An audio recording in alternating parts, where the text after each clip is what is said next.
On my granddaughter's 6th birthday, my phone rang while my hands were still covered in frosting, halfway through the cake I was making for her. My son said, his voice cold, "Don't come. We canceled everything on your side. You're not invited. Don't make things awkward. 3 months of planning. Nearly $3,000. One sentence. Erased it all." I still went. And the moment I saw that party, I froze. And in that exact moment, I knew this was only the beginning. Before we go further, I'm grateful you're here. Drop a comment and tell me what country or city are you watching from. I read every single one. A quick note: this story contains fictional elements woven in for reflection and storytelling purposes. Any similarity to actual names or places is coincidental, but everything it's trying to tell you is worth hearing. I was up before the sun that Saturday morning, the way I've been most mornings since Margot passed. Old habits from 30 years of opening the shop at 6. Your body forgets a lot of things as you get older, but it never forgets a schedule. I stood at the kitchen counter in the dark, reaching for the light above the stove, the same way I always do. The same way I did when Margot was alive, and would already be sitting at the table with her coffee, watching me fumble around like I owned the place, but couldn't find anything in it. I turned on just that one light. It was enough. The apron was hanging on the hook by the pantry door, blue cotton faded almost gray now, with a small embroidered rooster near the bottom left corner that had lost most of its red thread over the years. Margot bought it at a craft fair in Purcellville sometime in the late 90s. She wore it every time she baked. When she got sick and couldn't stand long enough to cook anymore, she hung it on that hook, and somewhere along the way, without either of us making a decision about it, it became mine. I put it on the same way every morning I cook something that matters. Loop the neck strap, tie the waist strings twice. It's not superstition. It's just the closest thing I have to telling her I'm still here, still trying. Her recipe book was already open on the counter. I'd left it there the night before, turned to page 43. Rose petal cake. Her handwriting filled the margins the way it always did. Little notes to herself about what worked and what didn't, adjustments she had made over the years. Use real vanilla, never extract. Let the second layer cool completely, or the ganache slides. She'd made this cake every year for Colton's birthday when he was growing up, right up until he turned 16 and decided he was too old for his mother's cooking. She'd laughed about that. She always laughed about things that would have made me stubborn. I was making it today for Hazel. Hazel June Mercer, 6 years old, as of that morning, April 6th, my only grandchild. And the reason I had been awake since before dawn, with something in my chest that I can only describe as the particular happiness of a man who has been given a second chance at something he didn't do quite right the first time. She has her grandmother's eyes, deep brown, almost amber near the center, when the light catches them, just so. The first time I held her in the delivery room, 6 years ago, in a hospital in Ashburn, Virginia, barely an hour after she came into the world, I looked down at that tiny face and felt something rearrange itself inside me. I whispered to her that her grandmother would have loved her until it hurt. I meant every word. For the past 3 months I had been planning the party. Not 3 weeks, 3 months. I want to be clear about that, because it matters to what comes later. Back in January, I'd sat down with Colton at this very kitchen table and asked if I could be the one to throw Hazel's 6th birthday. He said absolutely without hesitating. We talked about themes, and I called Hazel on video chat that same evening to ask what she wanted. She thought about it for approximately 4 seconds and said she wanted to be a real princess at a real party. So that's what I set out to build. I booked the Garden Pavilion at Morven Park in Leesburg, about 12 miles from my house. If you've never been, Morven Park is a historic estate with grounds that open up for private events.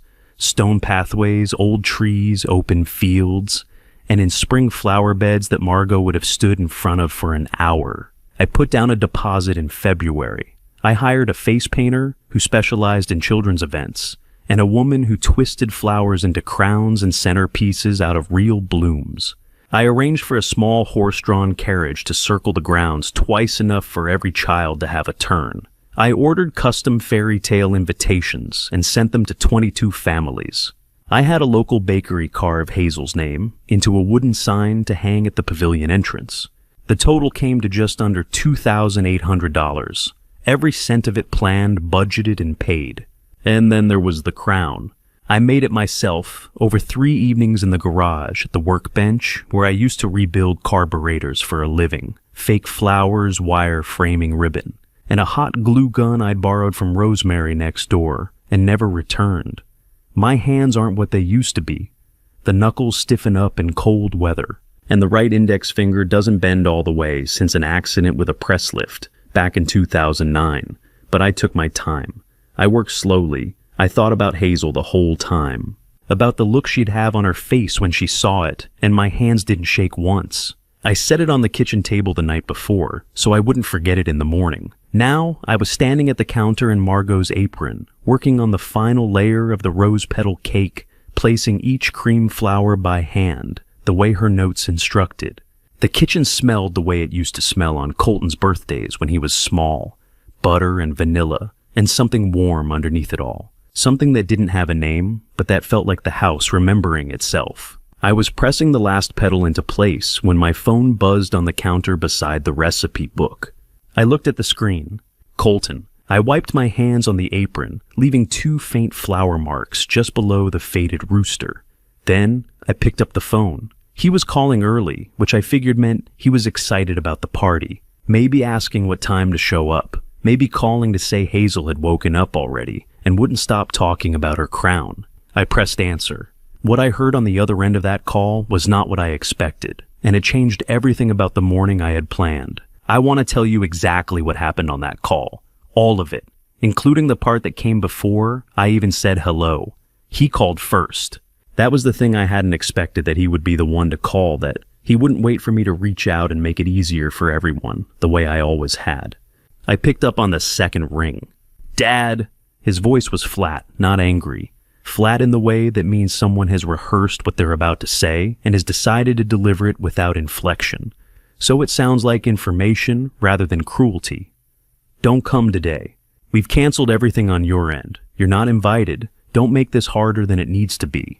I stood at the kitchen counter with the phone against my ear and the rose petal cake half finished on the stand in front of me. I did not say anything for a moment. I built her a crown, I said. Dad! 3 nights in the garage. I booked Morven Park in February. I sent invitations to 22 families. I know. A pause, then quieter. I'm sorry, but this is how it has to be. I heard Celeste in the background, her voice low and directional, the sound of someone managing a situation from the sidelines.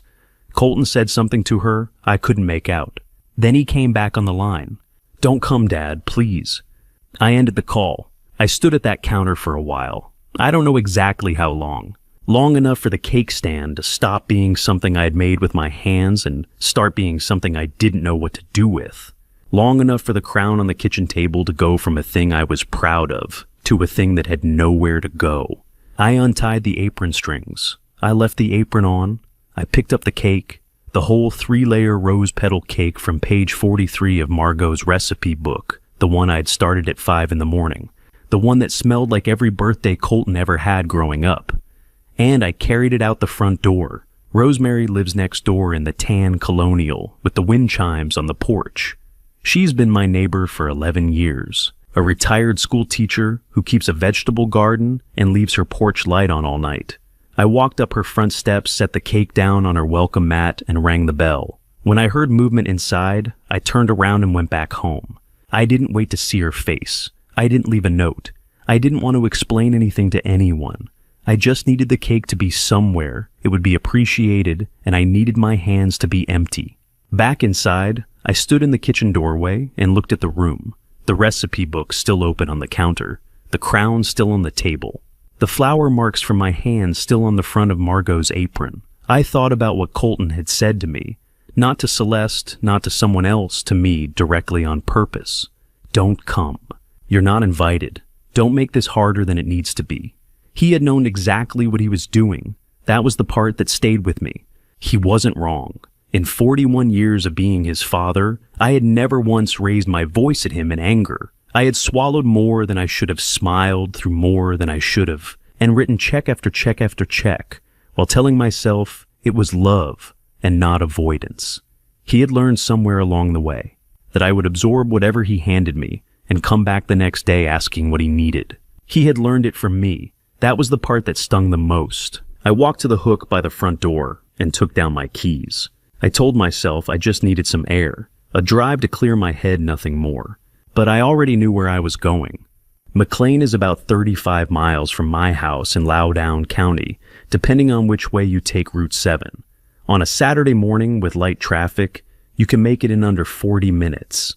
I know this because I'd made the drive a handful of times over the years for Colton and Celeste's dinner parties, and one Thanksgiving that I'd rather not dwell on. Each time, I came home feeling like a man who had spent an evening in a country where he didn't speak the language. I told myself I wasn't going to stop. I told myself I was just driving, that I needed the movement at the road, something to occupy my hands while my head sorted through the morning.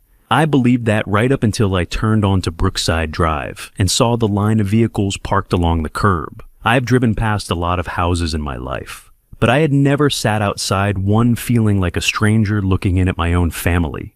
The Harrington property sits back from the road, behind a wrought iron fence, the kind with pointed finials at the top that cost more per foot than most people's monthly car payments.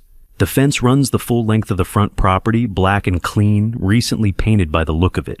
Through the bars, you could see the grounds clearly, a wide open lawn that rolled back toward the house, old oak trees that had been there longer than any of us, and on that particular Saturday afternoon, every inch of it in use. I parked across the street. I sat in the truck for a moment with both hands on the wheel, looking at the line of vehicles along the curb at the wrought iron fence. At the lawn beyond it, full of children and spring light and the particular ease of people who have never once been made to feel like they don't belong. Then I got out. I don't know exactly what I intended when I crossed the street. I'm not sure I intended anything. I walked to the gate the way you walk towards something, when your feet have made a decision your mind hasn't caught up to yet. The gate was open, wide open, the way gates are at parties where everyone is expected and no one needs to be turned away. I stepped inside. I found Hazel in 30 seconds. She was spinning in her tulle skirt, throwing her arms out, laughing at whatever was happening inside that skirt. She had no idea I was there. I stood at the edge of the lawn and watched her. I don't know how long I stood there, long enough to see Colton under the pergola, with Reginald Amber, drinks relaxed laughter, the posture of a man who was exactly where he wanted to be. Long enough to see the professional fairy garden, the pony ride, the bar cart, the 50 people who had all received the right invitation. Long enough to understand, with a clarity I had been avoiding for years, that this was not a bad day, or a misunderstanding, or a thing that could be explained away. This was the arrangement. It had always been the arrangement. I was the only one who hadn't known. No one approached me. No one asked me to leave. That was almost worse, the way the party simply continued around me, the way my presence registered as nothing more than background. One more adult standing on a lawn on a Saturday afternoon in McLean. I looked at Hazel one more time. Then I turned and walked back through the gate, back across the street, back to my truck. I sat in the driver's seat for a long time before I started the engine. The drive back to Loudoun County took longer than the drive out. Traffic had picked up on Route 7, the usual Saturday afternoon crawl through the suburbs. I didn't mind. I needed the time. By the time I pulled into my driveway on Sycamore Ridge Road, the afternoon light was going golden, the way it does in Virginia in April. That particular slant that makes everything look warmer than it is. I had a laptop at home and a bottle of bourbon in the cabinet above the refrigerator. That evening I used both. My home office is a small room off the hallway, barely enough space for a desk, a filing cabinet, and the bookshelves Margot filled with paperbacks she never had time to finish. I've kept most of them where she left them, not to preserve anything, because sometimes I'll pull one out and find a bookmark she tucked in halfway through, and that's worth something I don't have a word for. I poured 2 fingers of bourbon, sat down at the desk, and opened the laptop. The house was quiet. The kind of quiet that has texture that you notice differently after a day like the one I'd had. I wasn't looking at the April dark outside the window. I was looking at the screen. I started with what I knew. The wedding was first. 6 years ago, Colton and Celeste were married at a vineyard outside Napa Valley, Celeste's choice, Colton's enthusiastic agreement. My contribution was $28,000. My share of the rehearsal dinner flights and accommodations for 14 family members who couldn't have attended otherwise, and a cash gift that Cordelia described in her thank you note as generous. I flew home in a middle seat on a red-eye and told myself it was worth every penny because Colton looked happy. I typed wedding contribution, $28,000, then the house. 3 years ago, Colton and Celeste bought a 4-bedroom colonial in Ashburn, nice neighborhood, good school district, more expensive than it should have been. They needed help with the down payment. I loaned them $95,000. We had a promissory note drawn up, signed by both of them, $1,500 a month, beginning 60 days after closing. The original is in the filing cabinet 2 feet to my right. In 3 years, I received 4 payments totaling $4,500. I typed house loan, $95,000, repaid $4,500, outstanding $90,500, then Hazel's college fund. I had opened a 529 account the month after she was born, $650 a month every month 5 years, 0 missed, 60 months, $650 each, $39,000. I typed it, then the credit card. 5 years ago, I added Colton as an authorized user for emergencies, I told myself. According to the statements I pulled up, he had used it for restaurant meals, 2 golf outings at a Leesburg course that charges $300 around a weekend hotel, stay with no explanation, and a scattering of smaller charges I didn't recognize. Total, $4,200. I typed it. Then the party. Morven Park, deposit the vendors, the carriage, the custom invitations, the small dresses, the catering order from a family restaurant in Leesburg, $2,800. I had confirmed that morning that none of it was refundable. The venue contract had been clear on that point, and Colton had canceled with less than 12 hours' notice. Every vendor had the same answer. The money was gone. I added it to the column and kept going. I typed it. Then I kept going, because those were the large amounts, the ones with paper trails. But there were 10 years of smaller things too. The transmission that went out the first winter after the wedding, the anniversary trip to Charleston, the dinner tabs, the hardware store runs the spontaneous things that seemed reasonable in the moment and unremarkable in isolation. When I stopped typing and looked at the total at the bottom of the column, the number on the screen in the blue-white light of that dark room was $285,000. I sat with it for a long time. Margot's photograph was on the corner of the desk, taken the summer before she got sick. She's standing in the backyard squinting into the sun, laughing at something off camera that I can no longer remember. She looks the way she always looked, when she was happy, unself-conscious, a little windswept, more interested in whatever was funny than in how she appeared. I thought about what she would say. She would have been angry long before I was. That was the simple truth. Margot had instincts about people that I never developed. She'd read a room in 30 seconds and understand things that would take me 30 minutes of conversation to figure out. She saw Celeste clearly from that first dinner in McLean. She never said anything unkind. She wasn't that kind of woman. But I could tell by the way she'd go quiet in the car on the way home, looking out the window, not saying much. I should have listened to her quiet. The last real conversation we had, hospital room 3 days before she died, she held my hand and said 3 things. She said she wasn't afraid. She said the garden would need attention in the fall. And she said, take care of our boy. I had spent 10 years executing that instruction, with the diligence of a man who believed love was something you could demonstrate through consistency and sacrifice. $285,000 worth of consistency. 10 years of sacrifice absorbed so completely that Colton had stopped noticing it was sacrifice at all. Sitting in that dark office, I understood for the first time that I had gotten it wrong. Taking care of Colton did not mean absorbing every consequence of his choices until he stopped experiencing any. It did not mean funding a life he had never once looked at me and said thank you for. Margot hadn't meant any of that. She had meant something simpler and harder and more honest. And it had taken me 10 years and a birthday party I wasn't invited to finally hear it. I closed the laptop. The room went dark except for the streetlight through the curtain. I sat there long enough for the bourbon to go warm in the glass, long enough for the anger I expected to feel to move through me and become something else quieter, more determined, and strangely not unpleasant. Then I stood up, rinsed the glass in the kitchen sink, and went to bed. Monday morning couldn't come fast enough. I woke up at 6 that Monday morning with a calm that surprised even me. Not the calm of a man who had made peace with something. The calm of a man who had finally decided to stop making peace with the wrong things. I showered, made coffee, and ate a piece of toast, standing at the kitchen counter the way I always do, when I'm not cooking a real meal. I did not look at Margot's recipe book. I did not look at the crown, still sitting on the kitchen table, which I had not moved and would not move for another 3 days. I looked at my notepad. At the list I had written before going to bed, the night before, 4 items with boxes next to them, waiting to be checked. I was out the door by 8:15. Theodore Winslow has been my financial advisor for going on 14 years. His office is on Market Street in downtown Leesburg, above a sandwich shop that's been there since the 90s. I've sat across that desk through market corrections, the decision to sell the shop, the restructuring of my accounts after Margot passed.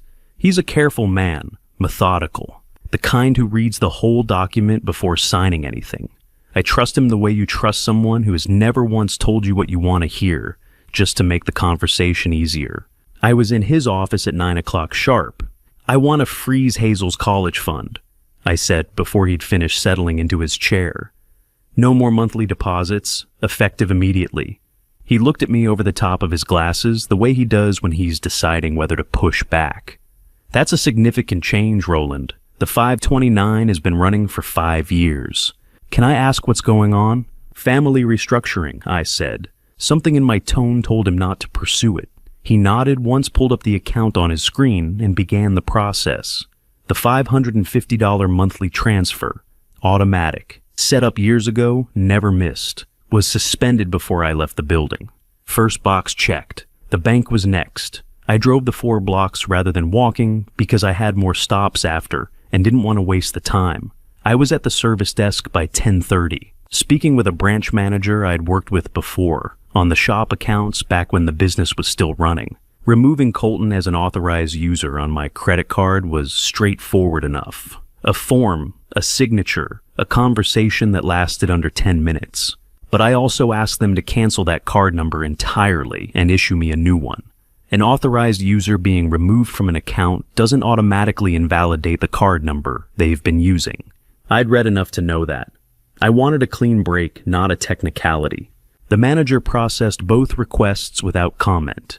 I thanked her and left. Second box checked. My life insurance policy is through a provider I've been with since I was 34 years old. The policy has a face value of $680,000. For the past 10 years, since Margot died and the original beneficiary arrangement no longer applied, Colton had been listed as the sole beneficiary. I called the insurance company from the parking lot outside the bank. The process of changing a beneficiary on a life insurance policy is not complicated. You fill out a form, you submit it, the change takes effect. What's complicated is deciding what to put instead. I had thought about it the night before, sitting in the dark after I closed the laptop, and by the time I went to bed, I had settled on an answer. I listed the beneficiary as the Margot Mercer Foundation. The foundation didn't exist yet in any official capacity. No incorporation papers, no tax-exempt status, nothing registered with the state of Virginia.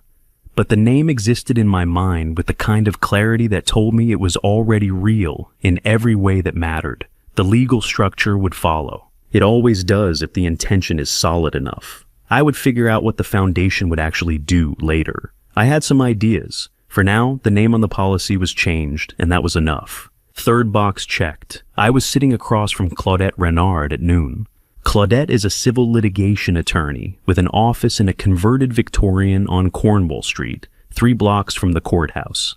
She's been practicing law in Loudoun County for over 20 years, handles primarily contract disputes and property matters, and has the particular gift of explaining exactly what your options are without once making you feel like she's steering you toward any of them. I had used her once before, years ago. for a contract dispute with a supplier when the shop was still running. She remembered the case. She is the kind of lawyer who remembers cases. I laid out the situation clearly. The promissory note, the signed legal agreement obligating Colton and Celeste to repay the $95,000 home loan at $1,500 a month. The 3 years that had passed since the first payment was due. The 4 payments received totaling $4,500. The $90,500 still outstanding. Claudette listened without interrupting. When I finished, she set down her pen. "You have a few options," she said. "The first step and the right one is a formal demand letter. We send it certified mail, which creates a legal record that they received it, and give them 30 days to respond with either full payment or a proposed repayment schedule. And if they don't, then we file suit in Loudoun County Circuit Court.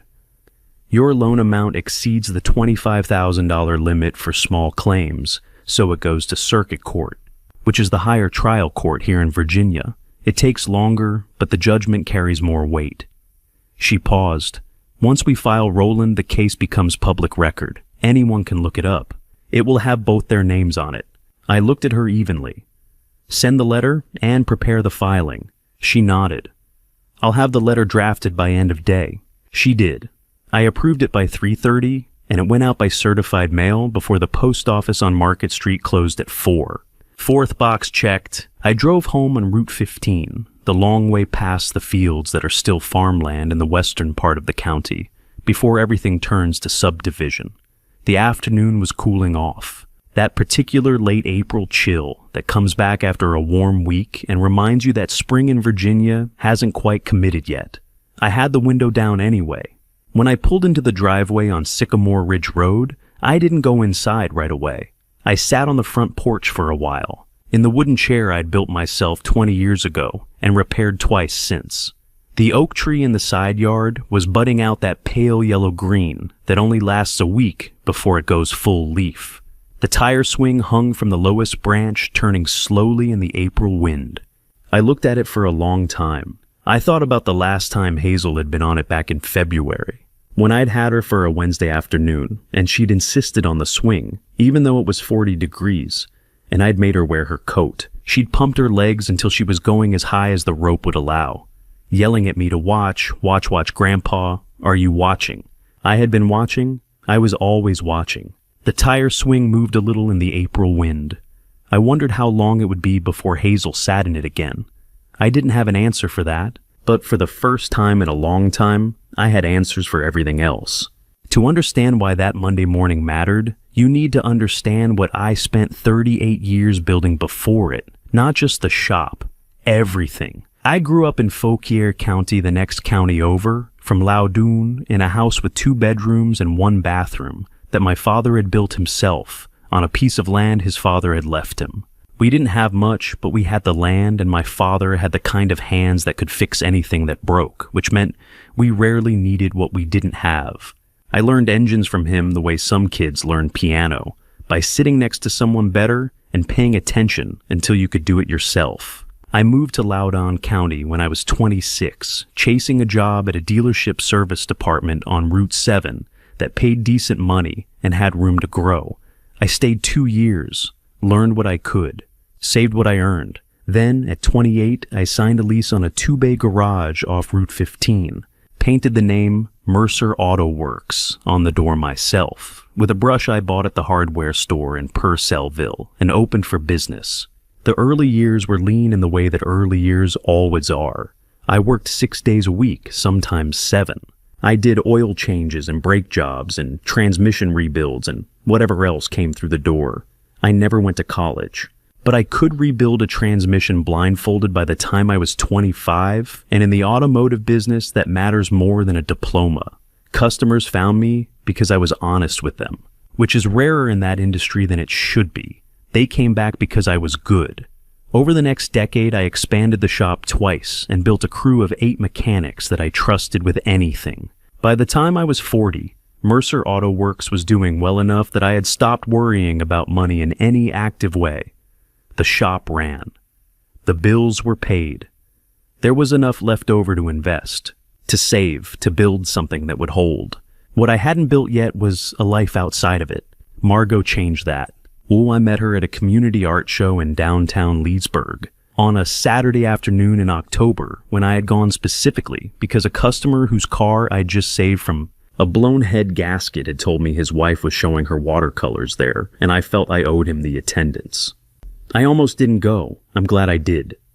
Margot was standing in front of her own work when I found her section. 3 medium-sized paintings of the Blue Ridge in autumn, the kind of paintings that made you feel the cold in them. She was explaining something to a woman beside her about color temperature, gesturing at the upper corner of the largest canvas with the particular intensity of someone who cared very much whether the other person understood. She was wearing paint-stained jeans and a green sweater, and she had not done anything special with her hair. She was the most interesting person in the room. I introduced myself badly, said something forgettable about the paintings, and she rescued the conversation by asking what I did for a living. When I told her, she looked at my hands the way mechanics get used to people looking at their hands, with a mild involuntary assessment. And then she said something I have never forgotten. "You've got grease under your fingernails and kindness in your eyes. That's a strange combination." I told her she was the most wrong-right person I'd ever met. We were married 14 months later.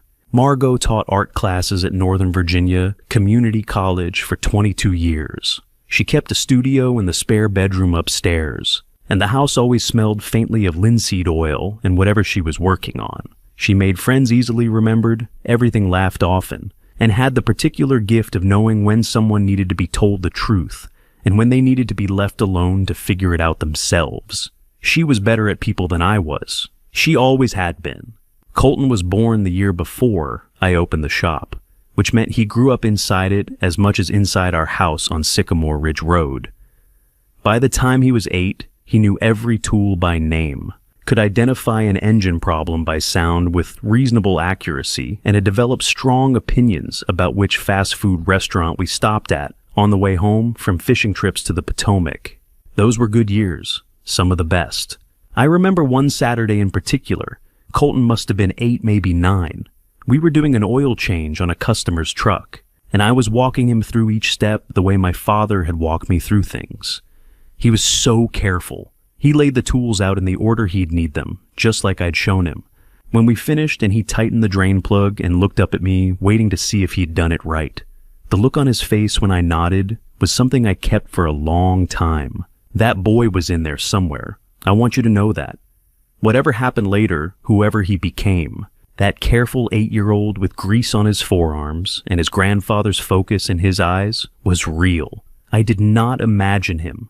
Margot was diagnosed in the spring of what turned out to be our last good year together. Pancreatic cancer, which moves fast and doesn't negotiate. We had 14 months from diagnosis to the end.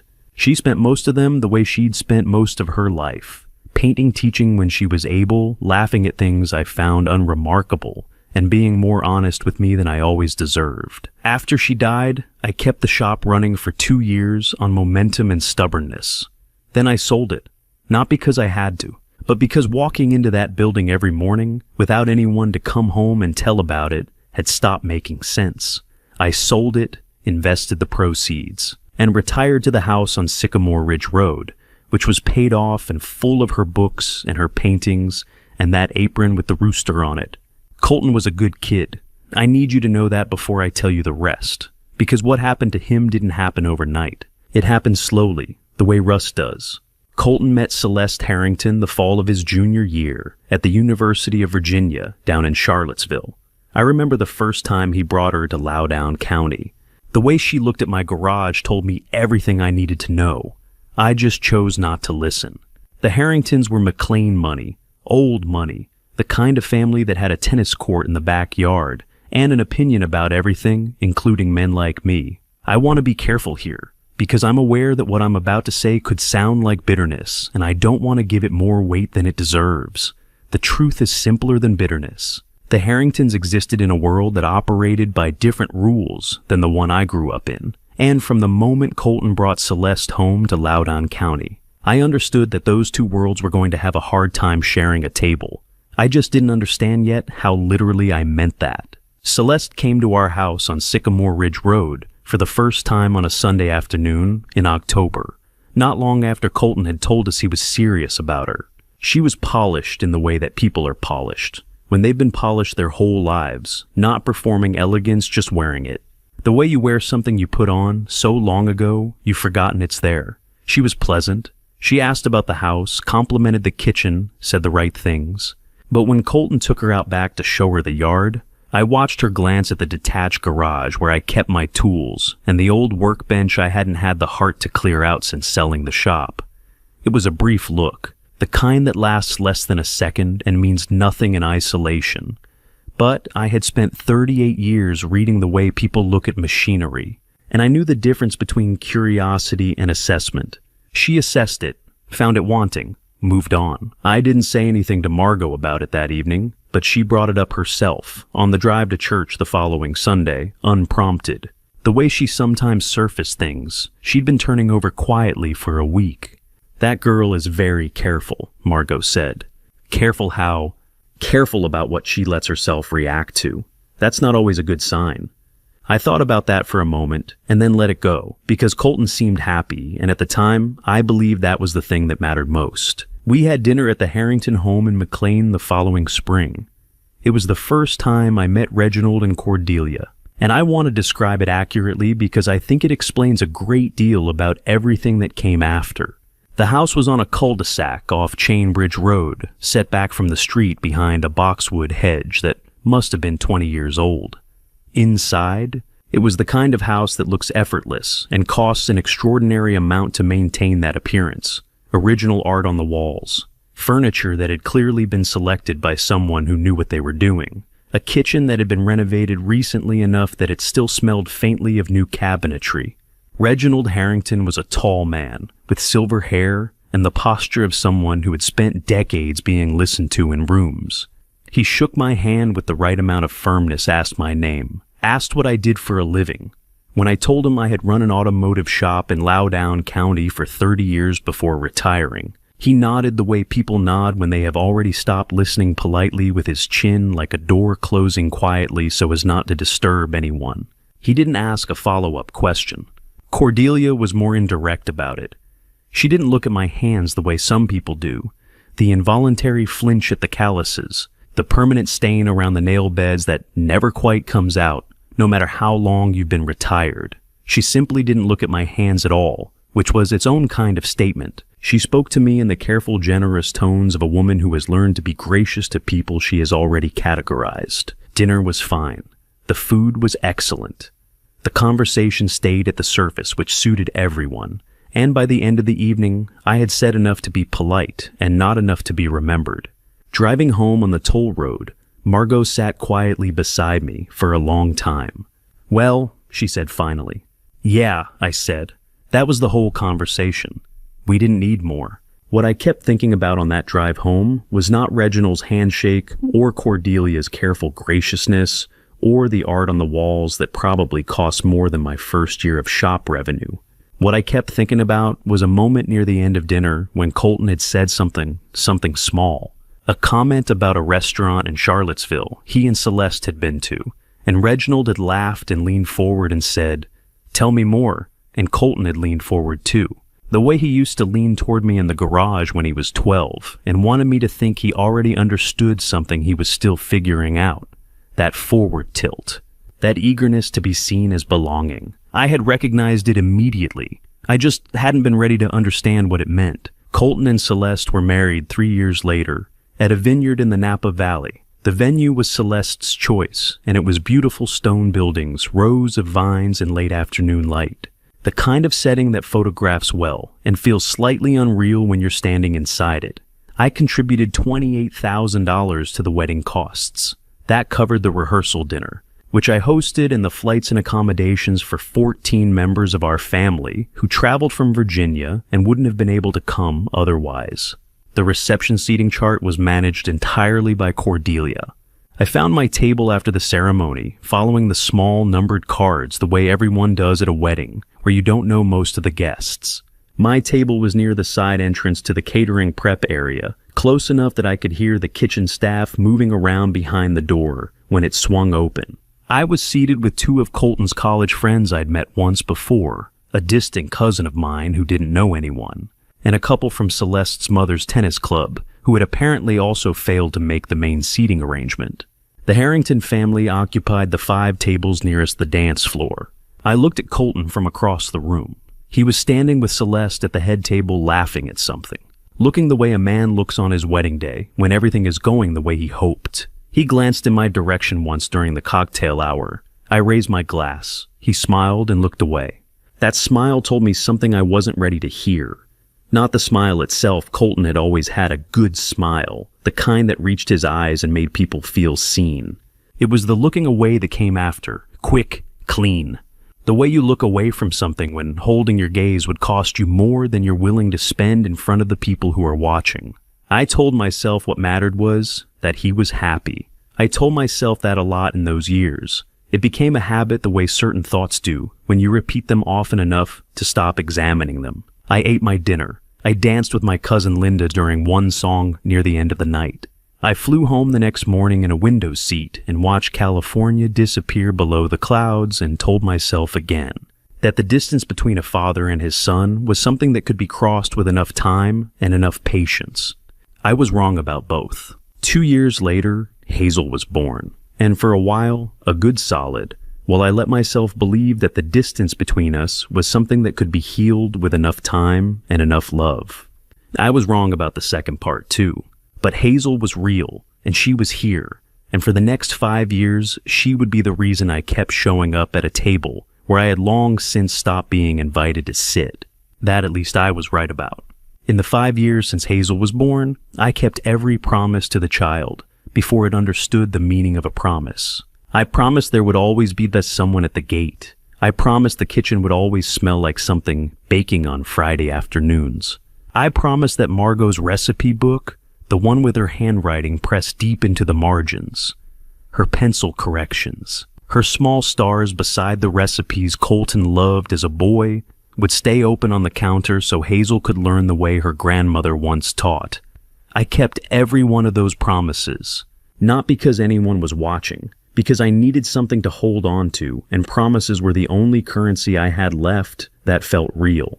She was born on a Tuesday in March 2018. Colton called me at 6:14 in the morning, and I had been awake since 4, not from worry, from something I didn't have a name for, yet a feeling that sat in the center of my chest, like a stone that was somehow warm. When he said she's here, she's perfect. I put the phone down on the kitchen table and didn't pick it up again for several minutes. I just sat there with Margot's apron draped over the back of the chair, the one she wore every Sunday, and I thought this is the part she would have loved most.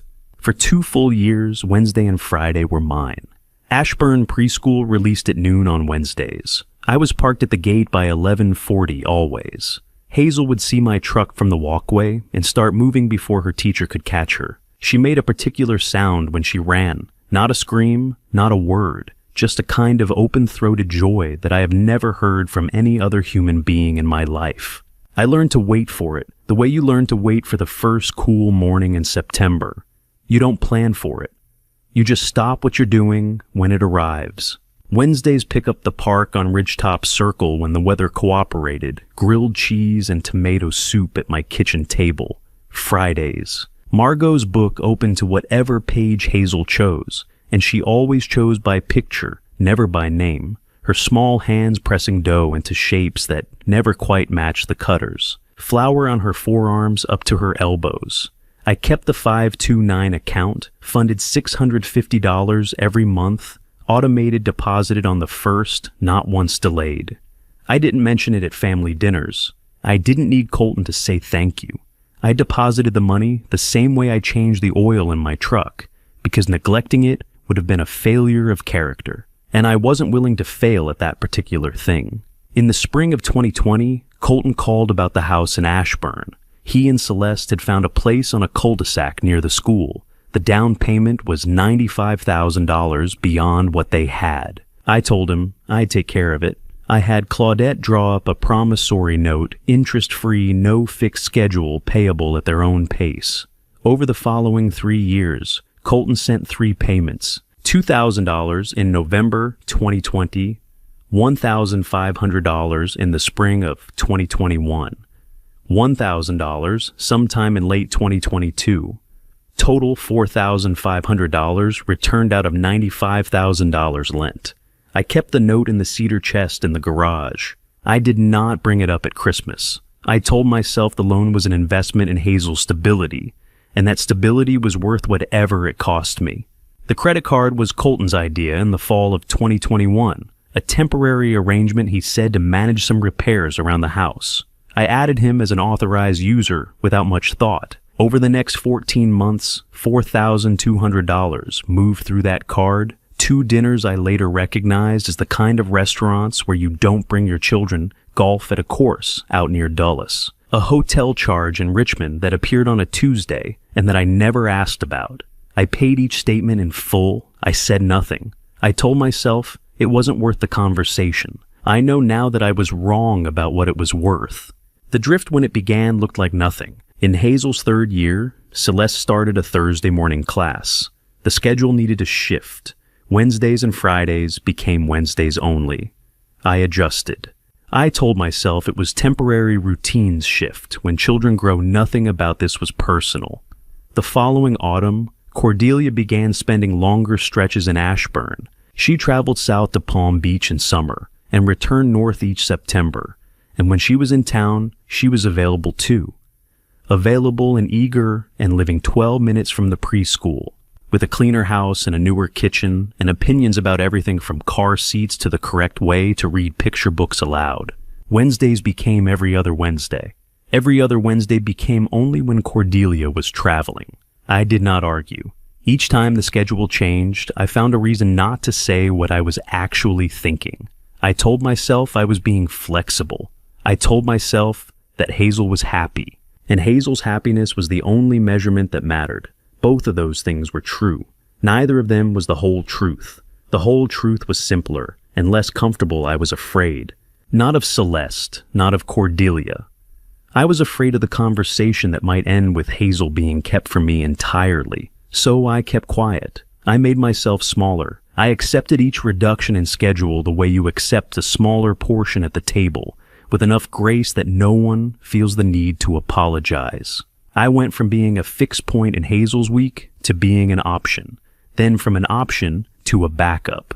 And I let it happen, because every single time I considered saying something, I would look at Hazel's face, at the way she still reached for my hand in the parking lot, still pressed her nose against the garage window to watch me work, and I would decide that the argument wasn't worth what it might cost me.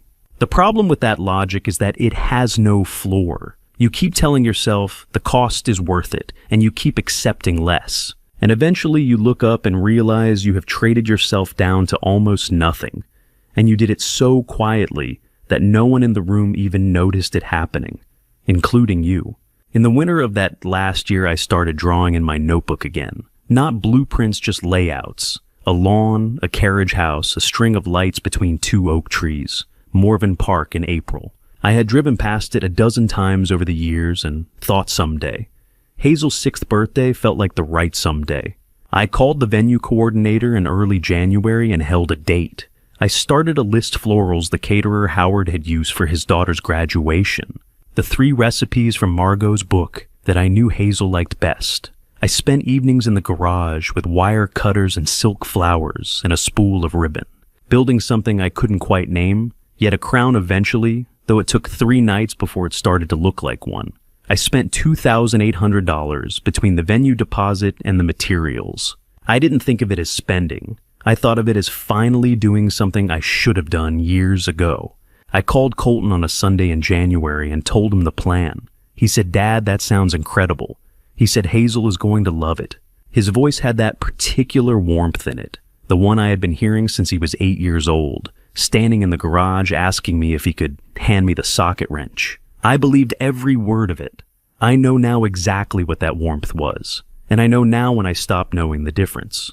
3 months later, on the morning of April 6th, my phone lit up at 6 a.m. with Colton's name on the screen. I reached for it the way you reach for something familiar. I answered before I thought about what answering might mean. I want to tell you about those 3 months, not because I want your sympathy, but because I want you to understand exactly what was sitting on my kitchen counter on the morning of April 6th. It started with a conversation at my kitchen table in January. Colton had brought Hazel over on a Saturday afternoon, one of the unscheduled visits that still happened occasionally, the kind that felt like gifts precisely because they weren't planned. I had made hot chocolate the real kind. With whole milk and a bar of dark chocolate, I melted in a saucepan the way Margot used to. Hazel sat across from me with both hands wrapped around the mug, her chin barely clearing the table's edge, and I slid a notebook between us and told her we had some important decisions to make. She looked at the notebook, the way 6-year-olds look at anything official, with great seriousness and slightly furrowed brows. "What do you want your birthday party to look like?" I asked her. She didn't hesitate for even a second. "I want to be a princess grandpa, a real one." I looked at Colton. He was leaning against the counter with his coffee, smiling, the open, easy smile I remembered from when he was young, the one that used to mean he was genuinely happy and not managing anything. He gave me a small nod, the kind that said, "Go ahead, Dad." I turned back to Hazel. "Oh, then we're going to build you a kingdom," I said. She picked up the pen herself and drew a crown in the corner of the notebook page, lopsided with 5 points and a star on each one. I kept that page. It's still in the cedar chest. February moved fast the way planning months always do when you're working from a list. I drove out to Morven Park on a Wednesday morning in early February, one of those pale, cold days when Northern Virginia looks like it can't decide if winter is ending or just resting.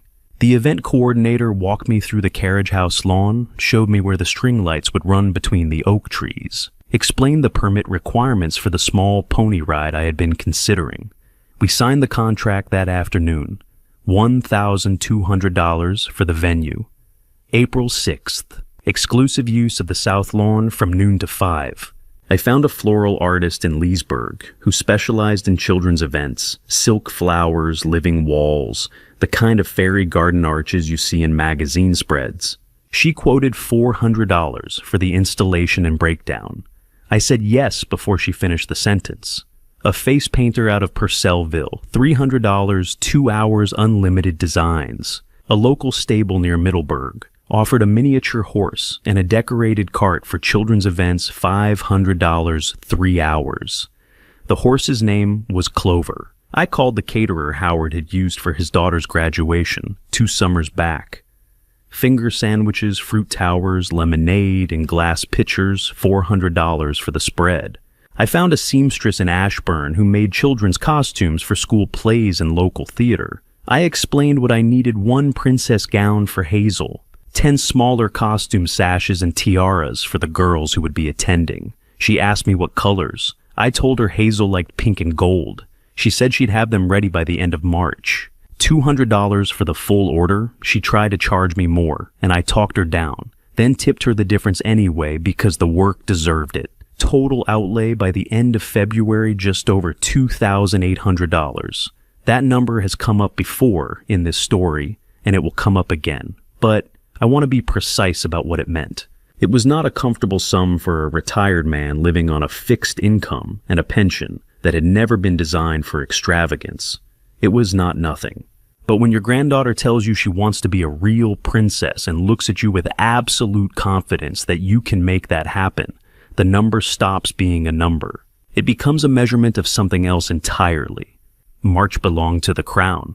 I had looked at the options craft stores online, vendors the kind of tiara you could order for $35 and have delivered in 2 days. I ordered nothing. Instead, I went to the supply shop on Market Street and bought silk petals and 4 shades of pink floral wire in 3 gauges, ribbon a headband base, and a small bottle of craft adhesive that the woman behind the counter told me was the best she carried. The first night I got the structure wrong. The second night I got the structure right, but the proportions were off. It looked more like a wreath than a crown. The third night, I sat at the workbench under the garage light from 8 in the evening until past midnight, and I built it the way I built everything that mattered, slowly. With attention, I didn't rush. With hands that had spent 40 years learning how to hold fragile things without breaking them. My fingers are not what they once were. The knuckles have thickened, The skin on the pads of my thumbs is calloused in the particular way of a man who has worked with tools his entire life. Threading silk petals onto wire with those hands required a patience that I had to choose again and again every time I fumbled. I chose it each time, because Hazel had drawn a lopsided crown in my notebook and told me she wanted to be a real princess, and I had told her I would build her a kingdom, and I do not make promises I intend to keep only when they are convenient. The finished crown sat on the workbench for 3 days before I brought it inside. I checked it every morning the way you check something you're afraid to trust, looking for the flaw you might have missed. I never found one. The night before the party, I opened Margot's recipe book to page 43.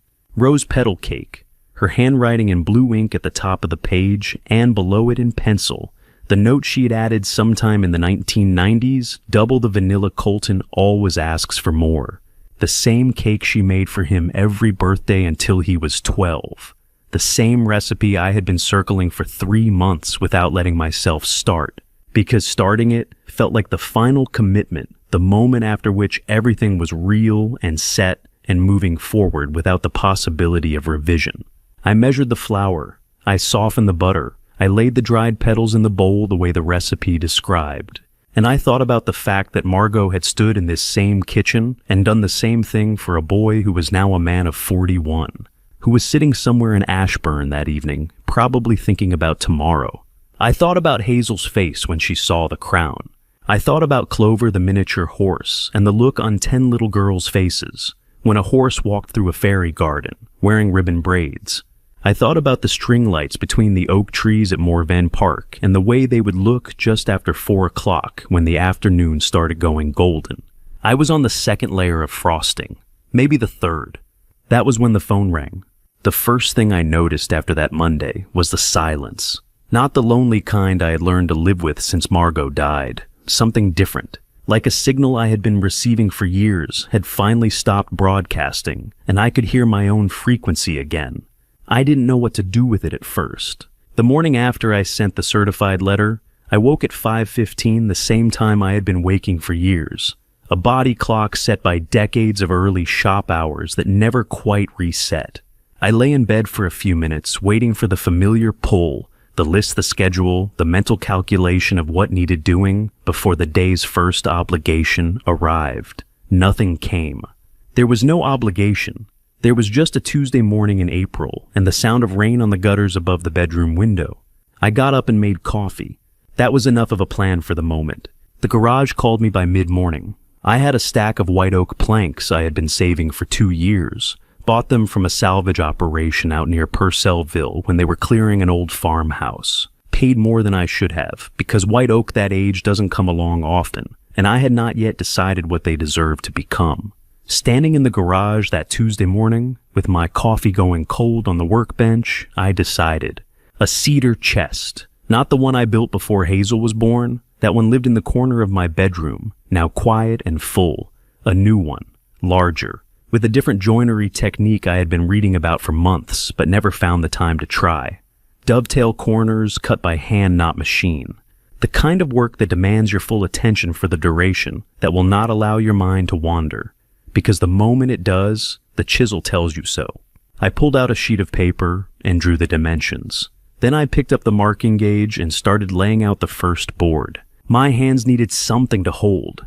That was the simple truth of it. 40 years of working with them had made them restless when they were idle. And restless hands in a quiet house are a particular kind of problem. The chest gave them purpose. It gave me something to come back to each morning. Something that was getting incrementally better each day. I returned to it, which is more than I could have said for most things in my life that spring. On Wednesday morning, I walked the river path. There's a trail along the Potomac, south of Leesburg, a wide gravel path that runs between the water and the tree line, flat enough for a man my age to cover 3 miles without regretting it.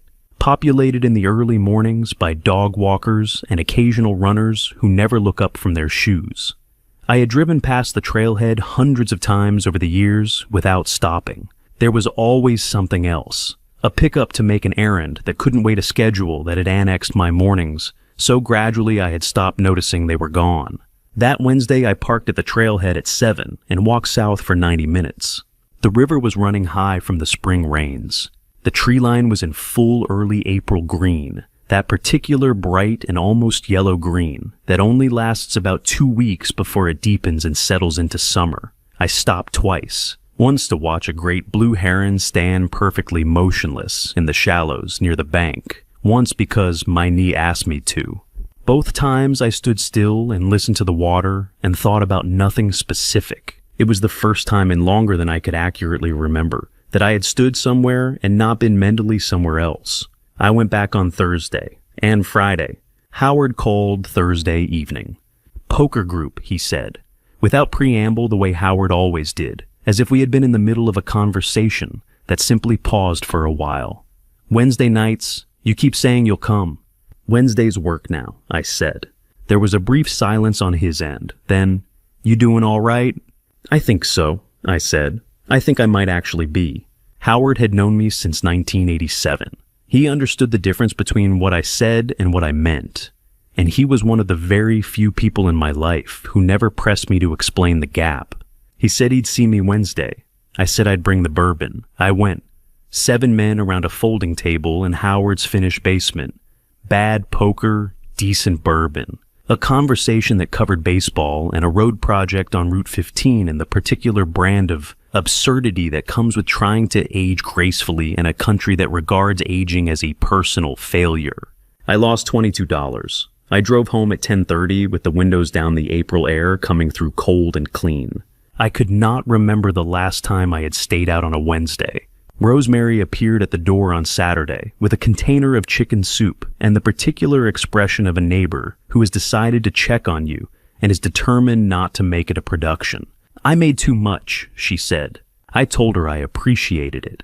I made a fresh pot of coffee and she sat down at the kitchen table and we talked for an hour about her garden. She was putting in raised beds this year, had ordered heirloom tomato seedlings from a nursery in Charlottesville, and about the weather, and about a documentary she had seen on public television the previous week. She didn't ask me anything I didn't want to answer. That was the particular gift of Rosemary's company. She had an instinct for the shape of what someone needed, and she never pushed past its edges. When she left, I washed both cups and stood at the window for a moment, looking at the oak tree at the back of the yard, the one with the old tire swing that had been there since Colton was a boy. I kept waiting for the guilt to arrive, the feeling that I had done something I would need to walk back, something that would require an apology or a reversal, or at minimum, an uncomfortable reckoning with my own choices. I had been waiting for it since Monday morning. It hadn't come. What I felt instead was something I didn't have a clean word for. Uncomfortable in the way of an old coat you've taken off, a coat you'd worn so long you had forgotten it was a coat and thought it was just your skin. It felt like relief and also like exposure at the same time, and I was still deciding which was the more accurate description. Day 8, nothing from Colton. I finished the dovetail layout on the second board and called it an early night. Day 9, still quiet. I walked the Potomac Path at 7 and came home to toast and coffee and an hour with the newspaper.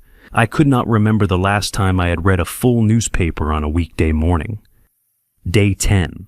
I fitted the first 2 corners of the chest. The joinery was cleaner than I had expected, given that I was attempting the technique for the first time with these particular hands at this particular age. I sat on the garage stool and looked at it for a long time. Margot would have had an opinion about the proportions. She always did. I could hear the opinion in a general way without being able to make out the exact words. That was usually how it went. On the 11th day, the phone rang. I was in the kitchen when it happened. I looked at the screen. Colton's name. I let it ring twice, not from indecision, but because I wanted to be standing still when I answered, not mid-motion, not with a tool in my hand. I set down the coffee mug. I picked up the phone. His voice when it came was tight, careful. The voice of a man who had spent nearly 2 weeks deciding what to say and had not landed on the right thing. He hadn't. I was grilling salmon on the back porch when the call came in. The baseball game was on the radio, an early season match, the Nationals down by 2 in the 6th. The announcer's voice floating out through the screen door with that particular evening game cadence that has always made me feel like time is moving at the right speed. The April air was cool enough that I had put on the fleece jacket, the old green one I've had since the shop days. The salmon had another 4 minutes. I turned down the grill flame and picked up the phone. Colton. Dad! His voice was tight from the first syllable. Not the careful tight of callback. This was a different register. Prepared. What is this letter? It's a demand for repayment of the $90,500 you owe me. You're doing this now, after a birthday party. This has nothing to do with the party. You signed a legal document. You've made 4 payments in 3 years. A breath on his end. Then the pivot I had been expecting. The move toward the sympathetic detail. The human scale explanation meant to make the number feel cruel. We're stretched right now. Celeste is redoing the kitchen, and we just bought the Range Rover. You bought a $67,000 vehicle, I said. My voice was level. I had decided sometime in the 11 days between sending the letter and this phone call that I was not going to shout. Shouting is what you do when you're not sure you're right. I was sure. You bought a $67,000 vehicle and you haven't sent me $1,500 in 14 months. Silence. Not a short silence. The kind that has weight, the kind that means the person on the other end is deciding whether to apologize or to escalate. I had worked with enough people over 40 years to know which direction that particular silence was leaning. Dad, this is going to cause serious problems.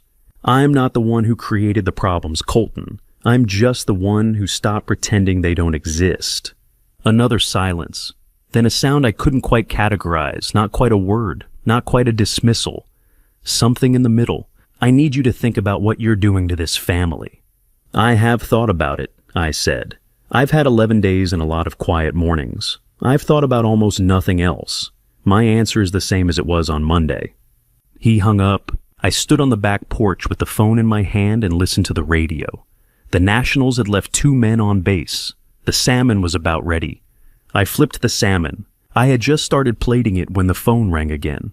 Different name this time. Celeste. Roland.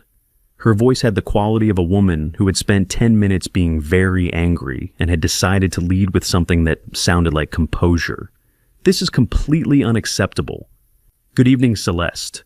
You are going to destroy your relationship with your son over money. My relationship with my son was damaged long before this. I just wasn't honest enough with myself to see it clearly. I heard her exhale the short, controlled kind that means someone is deciding whether to change tactics. She changed tactics. This was a family decision. Colton and I made it together. You need to respect that. I've respected a great many decisions I wasn't part of making, I said. I've been respecting them quietly for years. Right now I'm making some decisions of my own. You think this makes you look strong. Her voice shifted something harder underneath, now less managed. Going after your son, legally sending lawyers letters to your grandchild's home? I didn't send it to Hazel's home, I said. I sent it to Colton's address. There's a difference, and I think you know that. A pause. Then when she came back, if you keep acting this way, you're gonna die alone. I let that one sit between us for a moment. It was designed to land somewhere tender, the old man, the empty house, the missing family. 10 years ago, it might have worked. It might have made me apologize for something I hadn't done wrong. I considered the salmon on the plate. I considered the oak tree at the back of the yard. I considered Margot's handwriting on page 43 of her recipe book. Maybe, I said. But I'll die, knowing I finally acted like a man who had some self-respect. That's more than I could have said 6 months ago. She hung up. I put the phone face down on the patio table. I brought the salmon and a glass of water to the table and sat down and ate while the radio played. The Nationals came back in the 8th on a 2-run single. The announcer sounded pleased about it. The April dark came in slowly from the tree line, the way spring evenings do in Virginia, not arriving so much as accumulating. The light draining in increments until you look up and realize it's been gone for a while without your noticing. I washed the plate. I put the leftover salmon in a container in the refrigerator. I sat in the garage for an hour with the cedar chest joinery and a marking gauge. Not because I had specific work to do, but because the garage had always been the room where I thought most clearly. Margot used to say I went to the garage the way other men went to church. She didn't mean it as a criticism. She understood that the workbench was where I processed things, where my hands could do something useful, while the rest of me sorted through whatever needed sorting.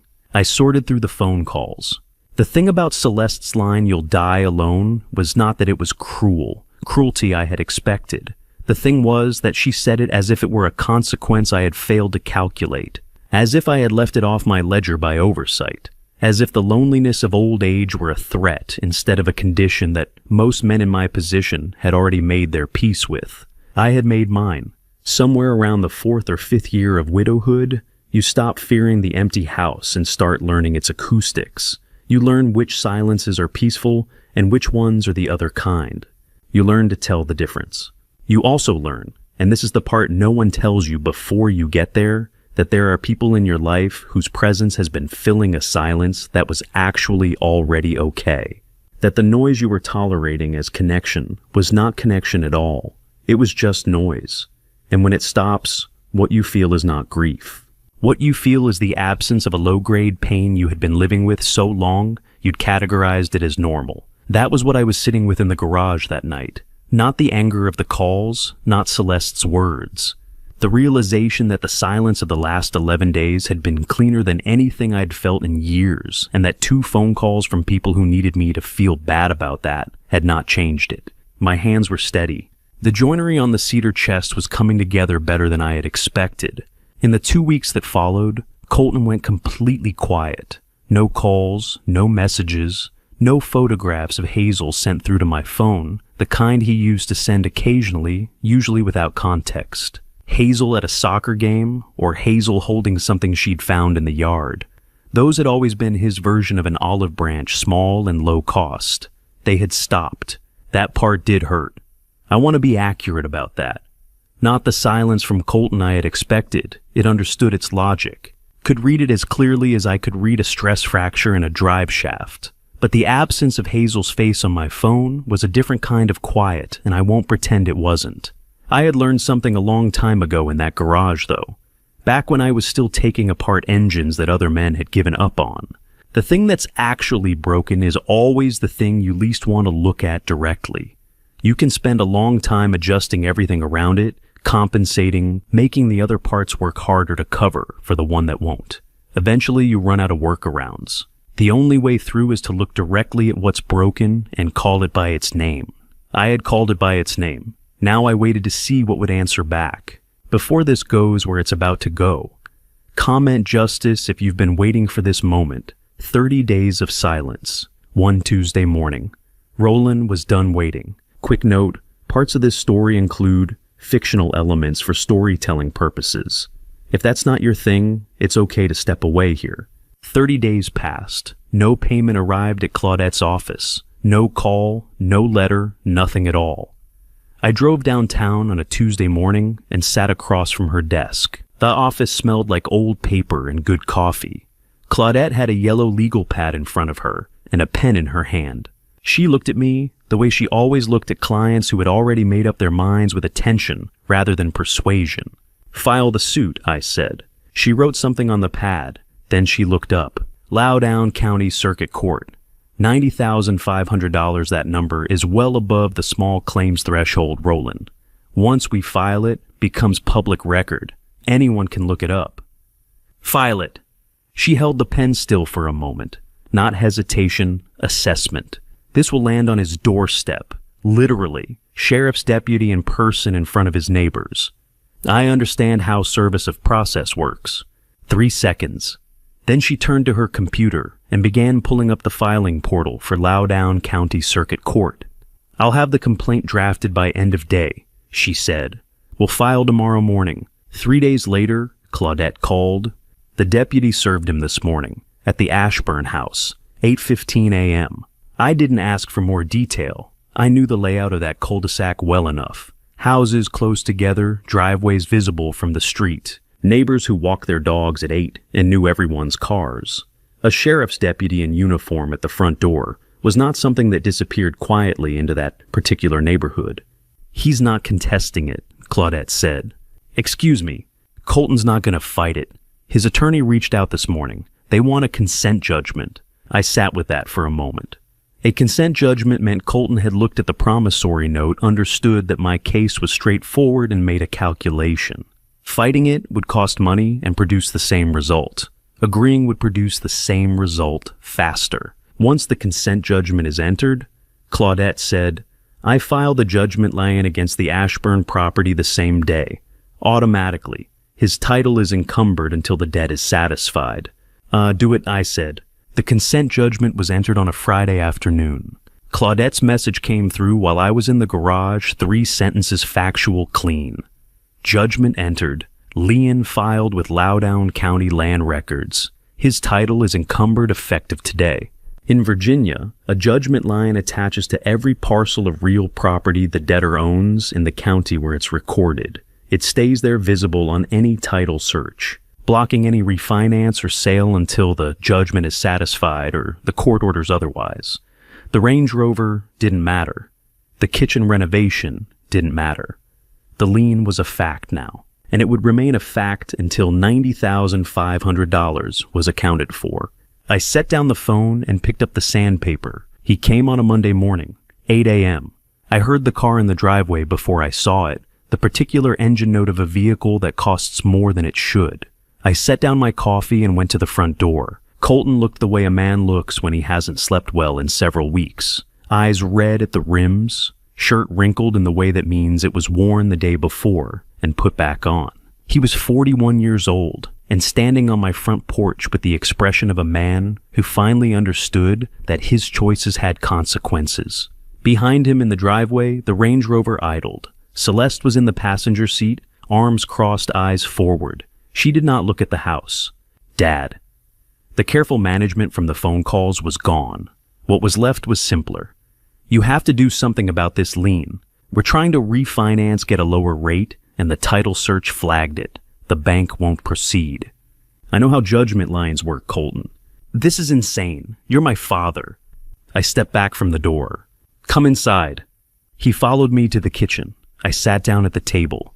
I did not offer him a chair, not from cruelty, but because I needed to say what I was about to say without the softening that hospitality implies. I came to the party, Colton. He went still. I stood inside that gate for 20 minutes. I watched Hazel spin in her dress. I watched you laugh with your father-in-law. No one asked me to leave. No one even noticed I was there. I kept my voice level. That told me everything I needed to know. The change in his face was small but real, the particular shift of a man who has just learned that the thing he thought he controlled was witnessed. He didn't say anything. Outside, the Range Rover horn sounded once short sharp. I'm giving Claudette 60 days to work out a payment arrangement, I said. A structured plan, something both parties can sign off on. If I don't hear back with a proposal, I'll proceed with enforcement. Colton looked at me for a moment. Then he turned and walked out, down the steps, across the driveway, into the Range Rover without looking back. The car reversed and turned and was gone. I stood on the porch until I couldn't hear the engine anymore. That evening, I went back to the cedar chest. I picked up the sandpaper and worked the interior panels, the surfaces that would never be seen once the lid was closed, but that I would know were there. I had always finished hidden surfaces with the same care as visible ones. The standard was mine, not the observer's. But my mind kept returning to Colton's face. I had expected denial. I had prepared for it, decided in advance that his denial wouldn't change anything. The point of saying it was to make clear that I knew that the pretense was finished, that we were in the same reality now, whether he acknowledged it or not. What I hadn't prepared for was what I actually saw. It wasn't remorse. Remorse looks like a man trying to hold something together. What I saw was the opposite, the look of someone who had been carrying something heavy for a long time, and had just been told he could set it down. Relief, faint, quickly covered, but real. That told me more than any admission would have. It told me he had known somewhere under all of it that the way things had been going was wrong. The weight he'd been carrying wasn't only the debt or the lien, it was the cost of maintaining a version of events he didn't entirely believe himself. I filed that away the same way I finished the hidden panels carefully without announcing it, because the things you notice quietly are often the ones that matter most when the time finally comes to understand what actually happened. After Colton left that morning, I went back inside and sat at the kitchen table for a long time. The house had a particular kind of quiet to it. The quiet of a place where something important has just happened and the air hasn't settled yet. The coffee on the counter had gone cold. Outside, a mockingbird was working through its repertoire in the oak tree, cycling through 4 or 5 different songs, with the mechanical dedication of a bird that has nowhere else to be.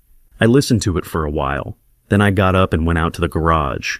Margot's chair was still there. It had always been there, a low wooden rocker she had brought out sometime in the early 90s, the year Colton was 7 or 8, and had started spending Saturday mornings in the garage with me. She had set it in the corner near the small window where the light came in, good in the afternoon, and she would sit there with a book or a cup of tea and watch the two of us work. She said she wasn't interested in engines. What she was interested in, she told me once, was watching people who were good at something be good at it together. She stopped coming out as often when Colton got older, and the Saturday mornings stopped, but the chair stayed. I sat down in it now. It was lower than I remembered, or I was stiffer than I used to be, more likely. I settled into it and looked at the wall above the workbench. 2 photographs up there in frames I'd put up years ago. The first Margot at the county fair, sometime in the mid-'80s, laughing at something outside the frame, her hair pushed back by the wind. The second Colton at 8 years old, standing next to a bicycle we'd spent most of a Saturday repairing a second-hand 10-speed with a bent derailleur and 3 broken spokes that he'd found at the church sale for $4. His hands were black with grease to the wrist. He was grinning the way children grin when they've done something real with their hands for the first time and understand, in their body before their mind catches up, that this is something they are capable of. I looked at that photograph for a long time. You would have seen this coming, Margot. I said it out loud the way I had been saying things out loud in this garage for 10 years.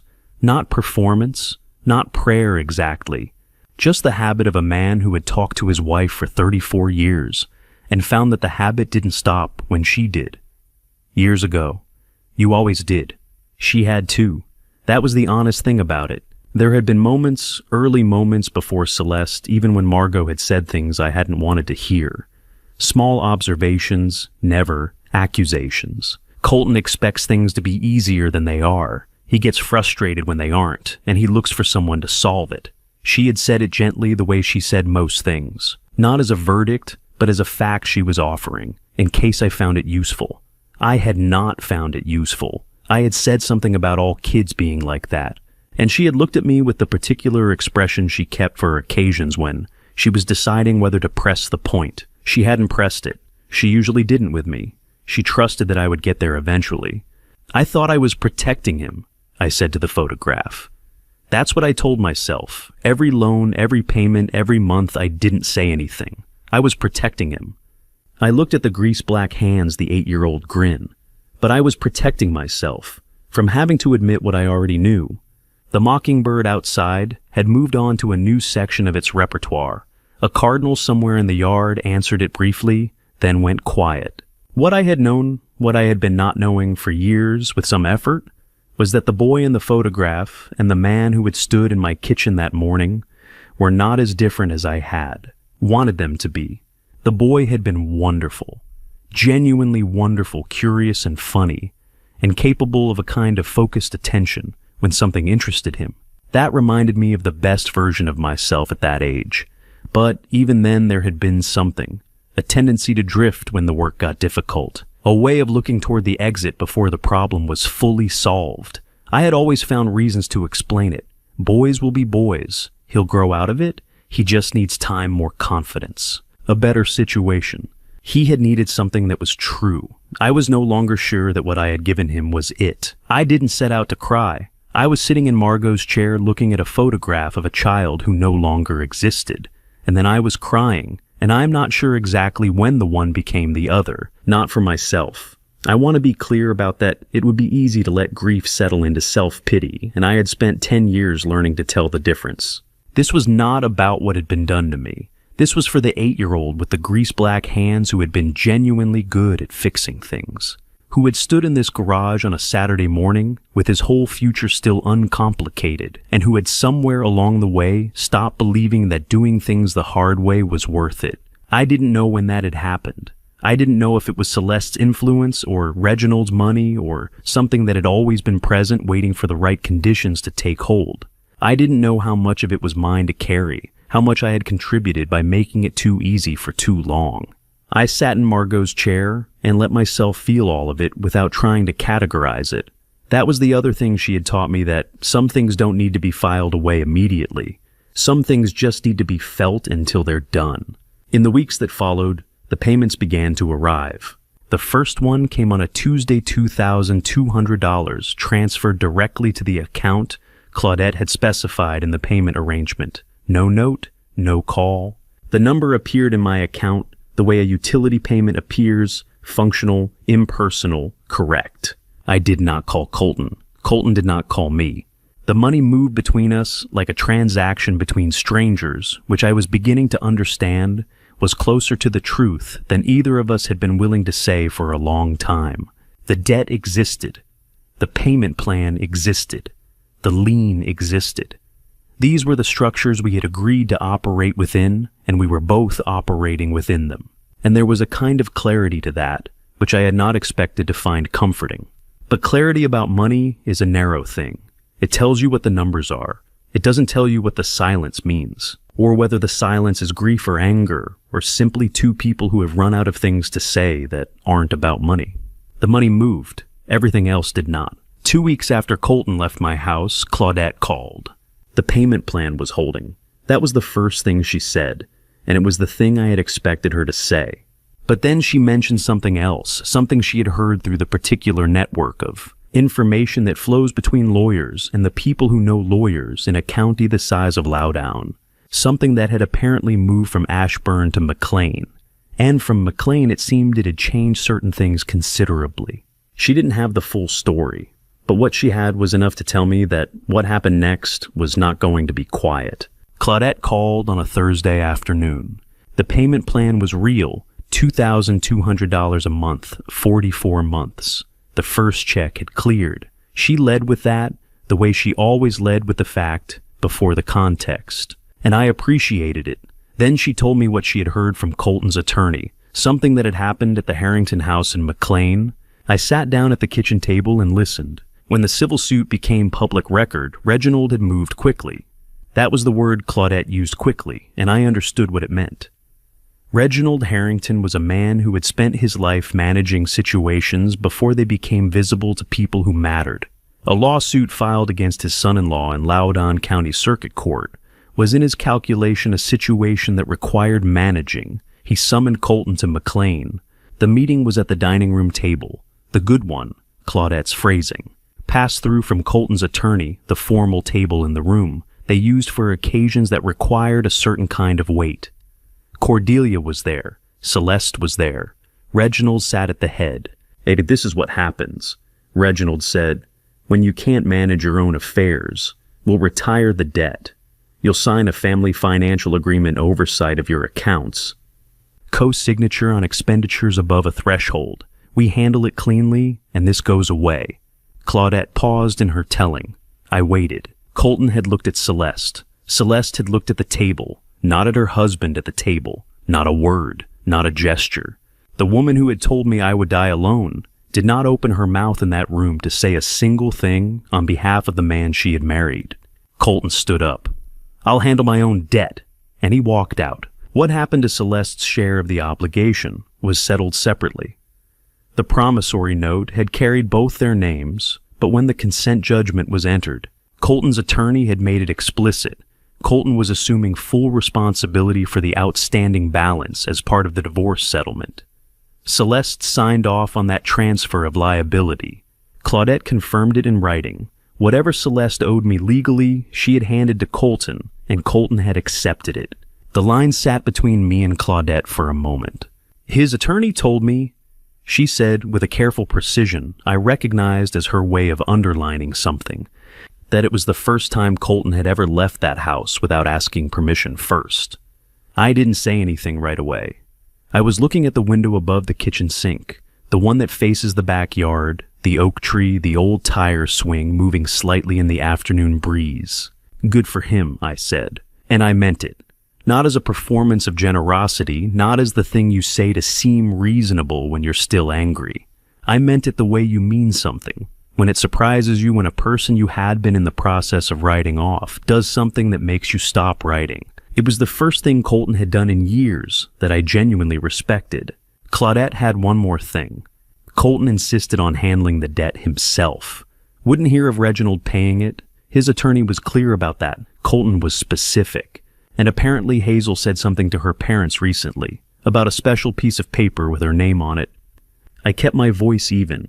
Let him figure it out, I said. What Hazel had found or seen or overheard in the way children absorbed the edges of adult conversations was the document I had revised in the weeks after sending the demand letter. My will. The version that left the house, the land, the contents of the accounts, and whatever remained of the business holdings directly to Hazel in trust, administered by Claudette's firm until Hazel turned 25. Colton's name appeared once in the section that explained the reasoning, and not in the beneficiary lines. I had not done it as punishment. I want to be precise about that. I had done it because I finally understood what Margot had meant when she said, "Take care of our boy," that she had meant the boy she hoped he would grow into, not the arrangement I had been maintaining in his name. The trust for Hazel was not a message to Colton. It was a correction of something I should have set right years earlier. Whether Colton understood that distinction was his work to do, not mine. Howard called 2 days later. He had heard things through the channels that flow between the connected people of a small county. A friend of a friend. A conversation at the kind of lunch that generates information the way a good fire generates heat. He called because he knew I would want to know, and because he was Howard, which meant he delivered it the same way he delivered everything directly without ornamentation, and with the particular care of a man who had been your friend long enough to understand the difference between information and cruelty. Celeste had been talking to a divorce attorney.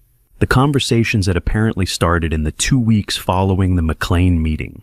Howard's source was not in the room. The information had a chain of custody that included at least 2 intermediaries, but it had the texture of something real, the kind of specific detail that doesn't survive fabrication. I listened to him tell it. I thanked him. After I hung up, I sat with the information for a while. I did not feel satisfied. I want to record that accurately because it would be easy to write a version of this, where the news of Celeste's pending departure registers as justice delivered as the completion of an equation. That is not what I felt. What I felt was closer to the feeling you have when you turn out to have been right about something you wished you'd been wrong, about a tiredness rather than a triumph. A recognition that the outcome you predicted is not always the outcome you wanted. Celeste had said what she said to me on the back porch because she believed it, because the particular architecture of her worldview made it true or true enough. That was its own kind of sadness, not the kind that requires my sympathy, but the kind that sits in the room with you for a while before it leaves. The payments kept arriving. On the first of each month, $2,200 moved from Colton's account to the one Claudette had specified, and I watched the balance of what he owed slowly become a different number. It was a reliable, impersonal rhythm, the rhythm of an obligation being met by a man who had finally decided to meet it on his own terms. The calls did not come. The silence between us had its own shape, now not hostile exactly, but not warm. The silence of 2 people who have said the important things and are waiting to find out what comes after. Somewhere in that silence, I began to think with some seriousness about what I wanted the rest of my life to look like. Not the financial structure of it, Claudette had that in hand. The other part. The part that had been occupied for years by schedules that were not mine, and arrangements I had agreed to without being asked. I had some ideas. A few of them surprised me. There is a difference between no longer being someone's ATM and actually building something of your own. In June, I finally understood the difference. I drove to Nova on a Tuesday morning.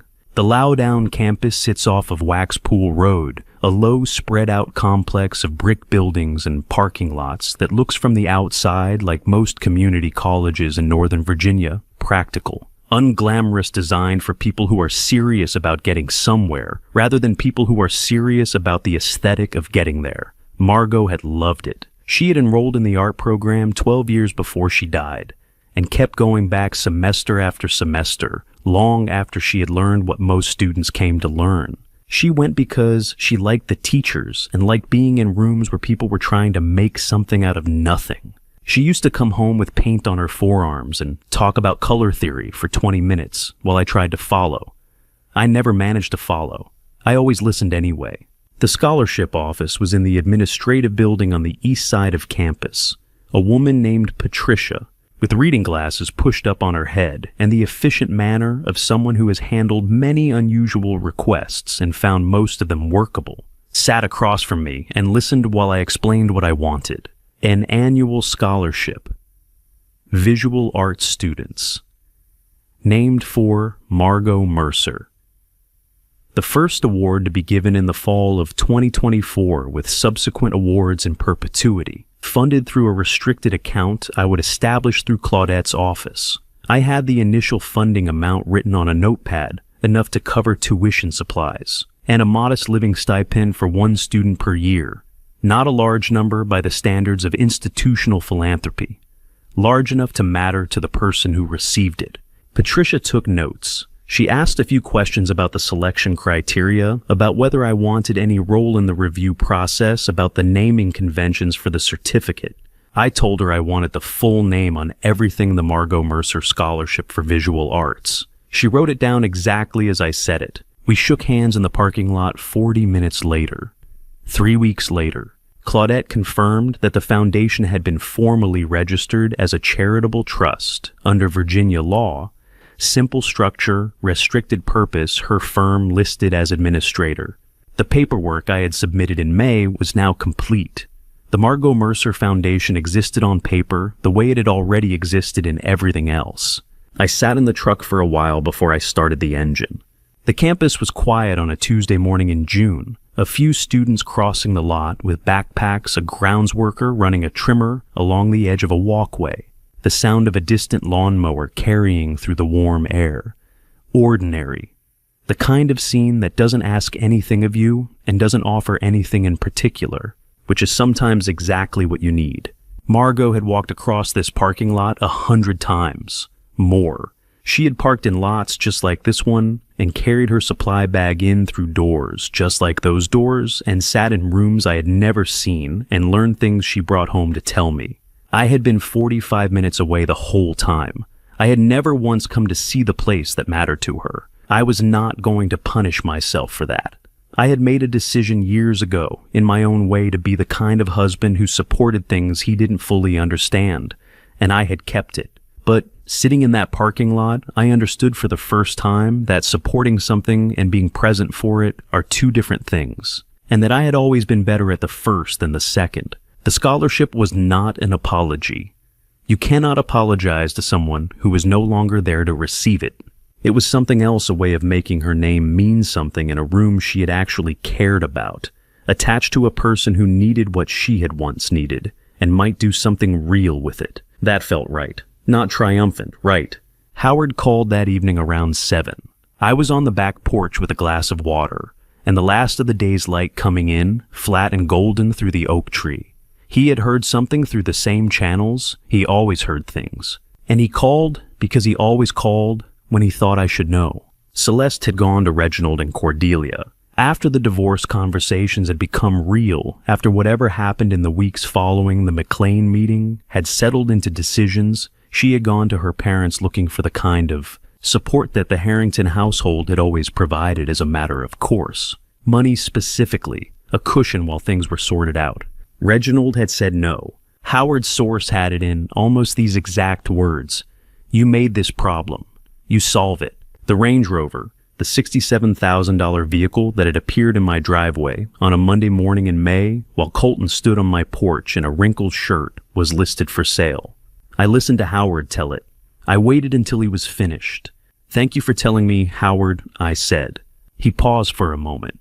He knew me well enough to know what I wasn't saying, and to understand that what I wasn't saying was not ingratitude, but something more complicated. You doing all right? He asked. I think so, I said, more or less. After we hung up, I sat with the news for a while. I had expected something like this. The logic of it was not difficult to follow, and I had followed it weeks earlier. Expecting something and having it arrive are different, though. There is always a gap between the calculation and the fact, and the gap is where the feeling lives. I did not feel satisfaction. I want to record that clearly because it would be easy to assume otherwise. What I felt was the particular weariness of watching consequences arrive for people you once loved. The sense that the right thing and the good thing are not always the same thing. And that being correct offers less comfort than you imagine it will when you are in the middle of being wronged. The oak tree moved in the evening breeze. I finished the water and went inside. The cedar chest was nearly done. 2 months of evenings working an hour here and 2 hours there. The kind of project that doesn't demand your full attention for long stretches, but rewards consistency. The dovetail corners were clean and dry. The white oak had taken the finish well. A light oil, the kind that brings out the grain without darkening it, that lets the wood look like what it actually is. The hinges were fitted. The interior panels were sanded smooth to the touch. I had not yet decided what to put inside it. That felt right too. Some things should stay empty for a while. Empty is not the same as unfinished. 3 weeks later, a letter arrived from Northern Virginia Community College. The envelope was standard issue, the kind that comes in boxes of 500. Inside was a single sheet of paper, handwritten, in the particular careful cursive of someone who had been taught that handwriting to a stranger requires more effort than handwriting to someone you know. Her name was Destiny. She was studying graphic design. She wanted eventually to design educational materials for children who learned the way she had learned, not easily, not quickly, but stubbornly and with a great deal of help from the right people at the right time. The Margot Mercer scholarship, she wrote, meant she did not have to choose between tuition and rent. I read the letter 4 times. Then I walked to the kitchen and set it on the windowsill beside Margot's recipe book, the one with the handwriting in the margins, the pencil corrections, the small stars beside the recipes Colton had loved. The letter leaned against the spine of the book in the afternoon light. It looked like it had always been there. I was sanding the lid of the cedar chest on a Saturday afternoon in September when I heard tires on the gravel. A car I didn't recognize turned into the driveway. I set down the sandpaper. It was a used Honda, the kind of practical, unremarkable vehicle that a man buys when he is no longer buying cars to impress anyone. I noticed that first before I noticed the man stepping out of it. The Range Rover was gone. I had heard as much from Howard weeks earlier. What I hadn't expected was how much smaller everything would look without it. He was wearing jeans and a flannel shirt. The kind of clothes he used to wear in college before the life he built with Celeste came with a dress code. His eyes were dark underneath. The particular darkness that comes not from one bad night, but from several weeks of them stacked together. He looked like a man who had lost a long fight and was still figuring out how to stand up straight in the aftermath. He stopped at the garage door. He didn't speak immediately. He stood there and watched me for a full minute, watched my hands moving on the wood, watched the light come in through the side window, the way it always does in September, low and sideways. The kind of light that makes everything in the garage look like it's been there longer than it has. I kept working. I had learned somewhere in the years of running a shop that some conversations need a minute of quiet before they're ready to begin. Then he spoke. Celeste and I are done. Filing is in process. She has Hazel during the week staying at her parents' place. I'm in Ashburn. Still at the house, I went back to project management consulting. 3 contracts since June, steady enough to cover the mortgage and the monthly payments while things get sorted out. I set the sandpaper down on the workbench. I'm sorry to hear that, I said. No, you're not. I looked at him directly. I am, actually. I never wanted your marriage to fail. Whatever happened between you and me, I didn't want that to be the outcome for Hazel. He held my gaze for a moment. Then he stepped into the garage. He moved to the wall above the workbench, the way people move toward things they're not sure they want to look at, but can't avoid. The photograph of himself at 8 years old, grease-black hands. The second-hand 10-speed bicycle, the grin of a boy who had just fixed something real and knew it. He looked at it the way adults look at photographs of themselves as children, like studying someone they used to know well and have since lost track of. I remember that day, I said. You let me do the whole thing myself. You just sat there and watched. You didn't need my help, I said. You needed me to be there." He put his hand flat against the wall beside the frame, not touching the photograph itself, just near it. "Hazel keeps asking when she can visit you. She talks about the flower crown." A pause. "The one she never got." I put my hand on the workbench to steady myself. Not visibly, I didn't let it show. But I needed something solid under my palm for a moment, and the workbench was there. He turned and looked at me directly. It was the first time in longer than I could accurately calculate that he had done it without managing what his face was doing, without the careful, arranged neutrality I had been reading for years as composure, and had only recently understood was something else entirely. "She made me feel like you weren't enough." His voice was steady in the way that voices are steady when the shaking has already been done somewhere private. "Like where you came from? What you built with your hands, it wasn't the right kind. And I believed her because it was easier than standing up to her, easier than admitting what I was doing to you." The garage was quiet. Outside, a late September wind moved through the oak tree, the dry, papery sound of leaves that have started making their decision about letting go. "The night of the party," he said. "When you told me you'd been there, I didn't deny it. I could have, but I didn't. I want you to know that wasn't an accident. I had been carrying that for months, maybe longer. There's a certain kind of relief in being caught that you can't manufacture any other way." He stopped. Then the last part, quieter. "I'm not asking you to forgive me. I don't have the right to ask that. I just needed you to know that I know what I did." I didn't say anything.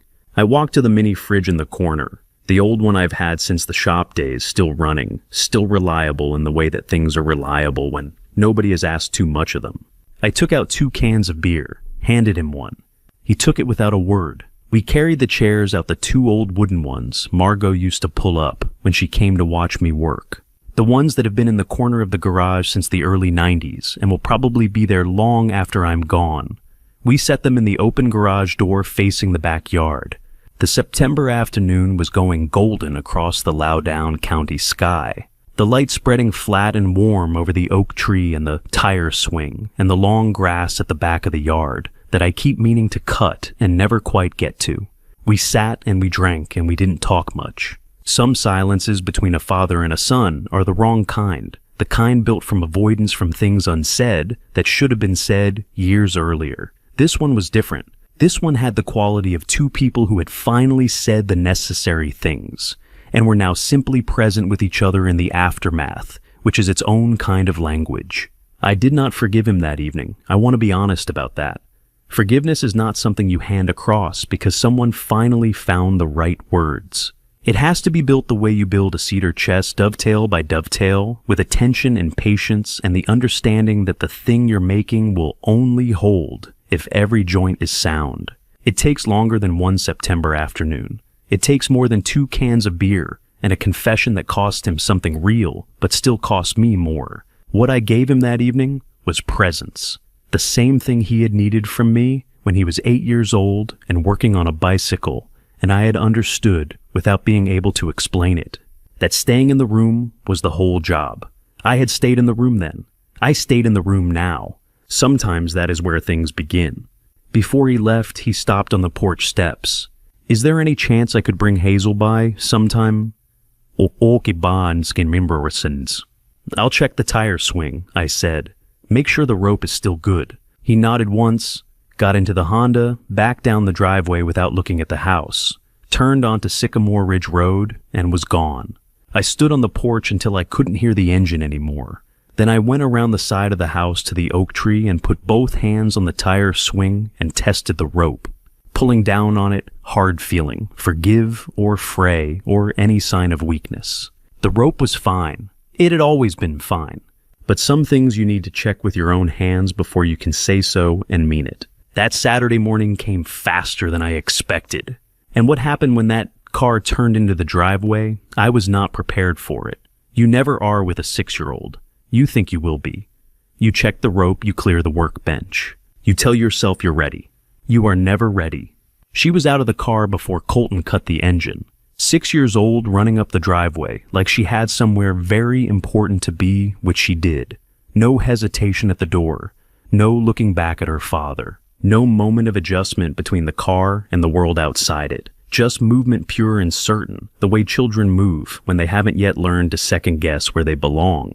She hit me at full speed with both arms out. Grandpa, I missed you so much. I caught her the way you catch something you've been waiting for. Without knowing how long you've been waiting, I held on. Closed my eyes for just a moment, long enough to feel the weight of her against my chest. The particular warmth of a 6-year-old who has been running and is slightly out of breath and doesn't notice either of those things because she is too busy being exactly where she wants to be. I missed you too, Hazelbug, I said into the top of her head. More than you'll ever know. She smelled like the same shampoo she'd always used, something with a cartoon animal on the label that I'd never been able to identify. I held on a few seconds longer than was strictly necessary. Then I set her down and looked up. Colton was standing at the end of the driveway, hands in his jacket pockets, weight back slightly on his heels, the posture of a man who has made a decision and is holding himself to it. He didn't move toward the house. He gave me a small nod, not the careful managed nod from months ago, but something simpler and less rehearsed. And then he leaned against the hood of the Honda and looked at his phone. He'd wait out front. That was the arrangement without either of us having said it. This part belonged to Hazel and me. I took her hand, and we walked around the side of the house to the backyard. The tire swing was the first thing she saw. She was across the yard before I finished saying her name.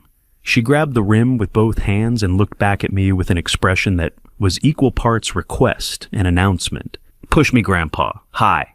I pushed her high. She screamed every time the arc peaked, not the scream of fear, but the scream of someone who wants the feeling to be bigger than it is and is using volume to make that happen. I kept pushing. My shoulder reminded me around the 4th or 5th pass that I was 68 years old. I kept pushing anyway. Some things are worth the reminder. Between the screaming and the laughing, there were brief moments when she was simply quiet, dragging her sneakers through the dirt at the bottom of the arc, looking up at the oak canopy, thinking whatever 6-year-olds think about when they are momentarily still. During one of those moments, she asked me something. I gave her the best answer I had. She thought about it for a moment, then went forward again and forgot about it entirely, or seemed to. Children are like that. They ask the thing that matters most and then move on. And you're the one left standing there, still holding the question long after they've swung away from it. She followed me into the garage after. The cedar chest was on the workbench, the lid nearly finished the white oak grain, smooth and pale in the afternoon light.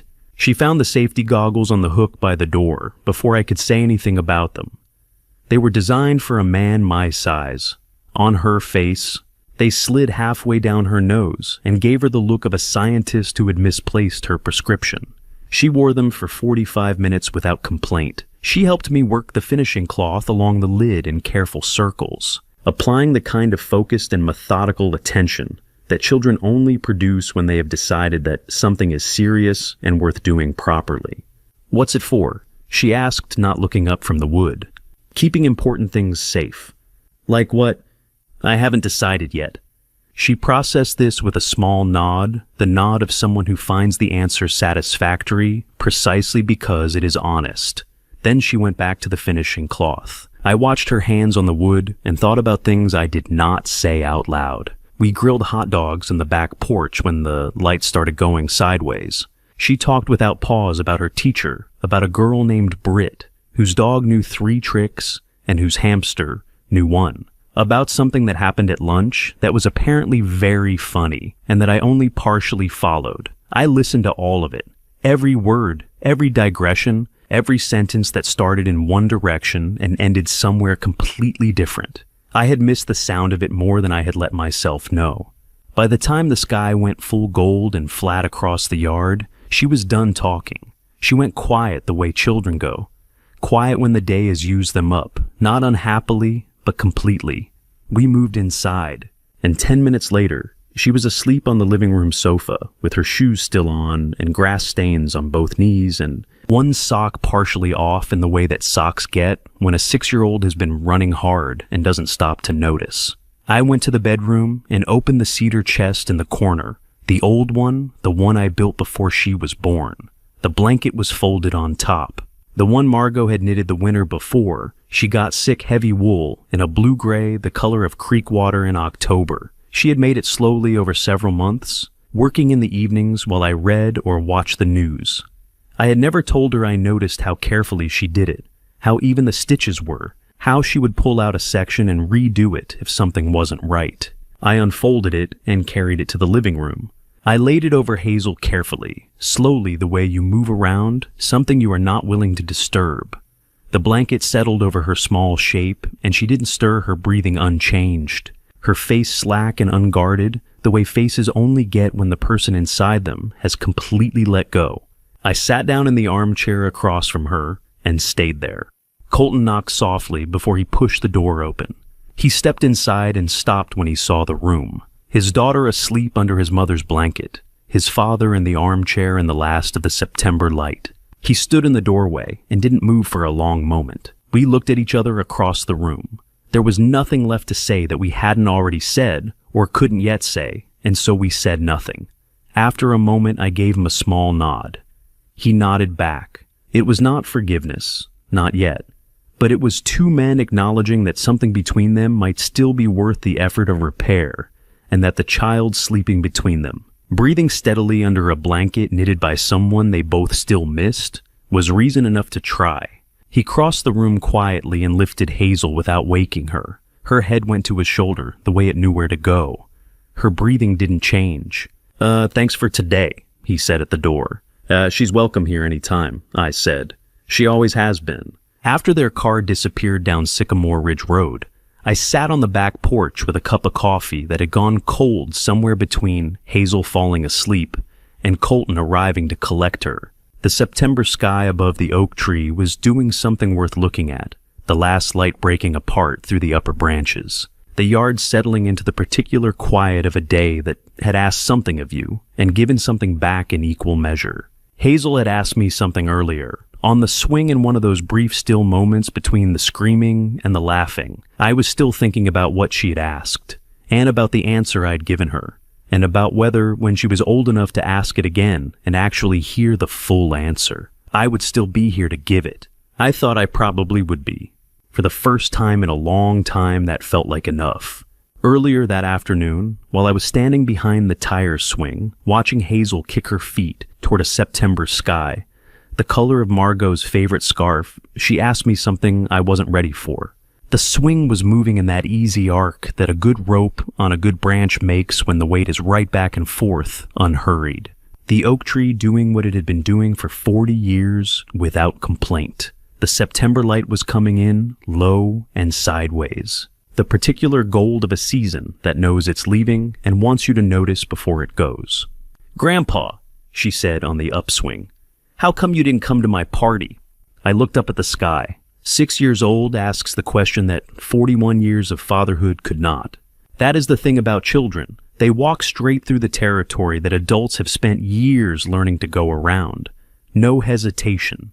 No awareness of the weight of what they're carrying. Just the question clean and direct, dropped into the afternoon air, the same way she dropped everything else without ceremony, without knowing what it cost.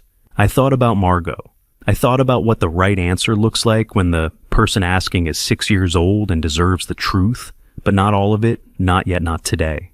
I thought about what I would say when she was old enough to hear the whole version, when she was 16 or 22, or 35, and sitting across a table from her own child, and understanding for the first time what it costs a person to stay quiet when staying quiet is the wrong choice. I would tell her all of it then. Every detail. The cake on the counter, the crown on the table. The drive down Route 7 on a Saturday morning when the traffic was light and I told myself I was only going to drive. The gate that was open. The lawn full of people who had all received the right invitation.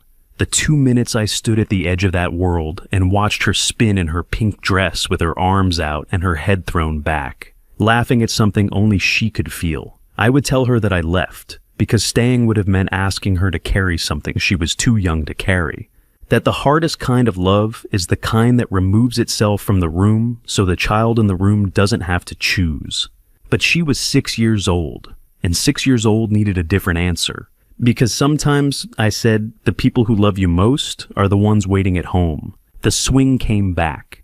She dragged her sneakers through the dirt at the bottom of the arc, The way kids do when they're thinking seriously about something, when a thought is too large to hold still with, and they need the motion to help them carry it. She considered what I'd said with the particular gravity of a child who has decided that this is a real conversation and deserves real attention. Then she went forward again. "I like it better here anyway," she said. "You have the best swing." I laughed. Not the polite kind. Not the kind you produce when something is mildly funny and you want to be encouraging. The kind that comes from somewhere deeper than your chest. The kind that arrives before you decide to let it. The kind that tells you something true about where you actually are. Margot used to say that laugh meant I was present and not just nearby. She said she could always tell the difference. She was right. The way she was, right about most things, I took too long to understand. I had not heard that laugh from myself in longer than I could accurately account for. Hazel didn't notice. She was already kicking higher, pleased with the trajectory, the conversation complete in her mind, and the swing, the only thing that mattered now. That is the mercy of 6 years old. The question gets asked, the answer gets received. And then the swing gets higher, and the world moves on, and none of it has to be held any longer than it takes to say it. I stood behind her and kept pushing. My shoulder reminded me of my age somewhere around the 8th or 9th arc. I kept pushing anyway. Some things are worth the reminder. Sitting on the back porch now, with the coffee gone cold, and the yard going quiet, and the September dark accumulating at the tree line, the way it does not arriving, just gathering. The way things gather when the day has finally used itself up, I looked at what I actually had. A cedar chest in the garage nearly finished, still waiting for me to decide what it would hold. A small handprint pressed into air-dry clay that Hazel had found on my workbench shelf, drying now on the kitchen windowsill beside Margot's recipe book, beside Destiny's letter from Nova.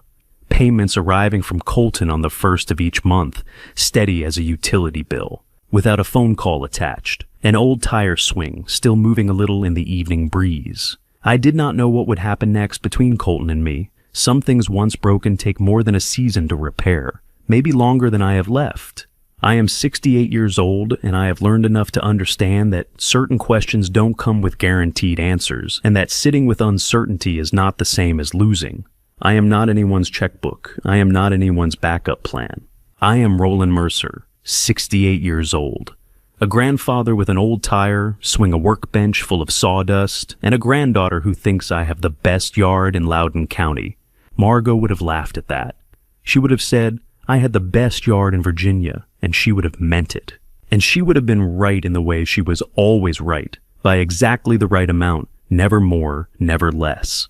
For now that is enough. And standing here in the yard, she loved in the house she filled, pushing a swing that has outlasted more than either of us expected. For the first time in a very long time, I believe it.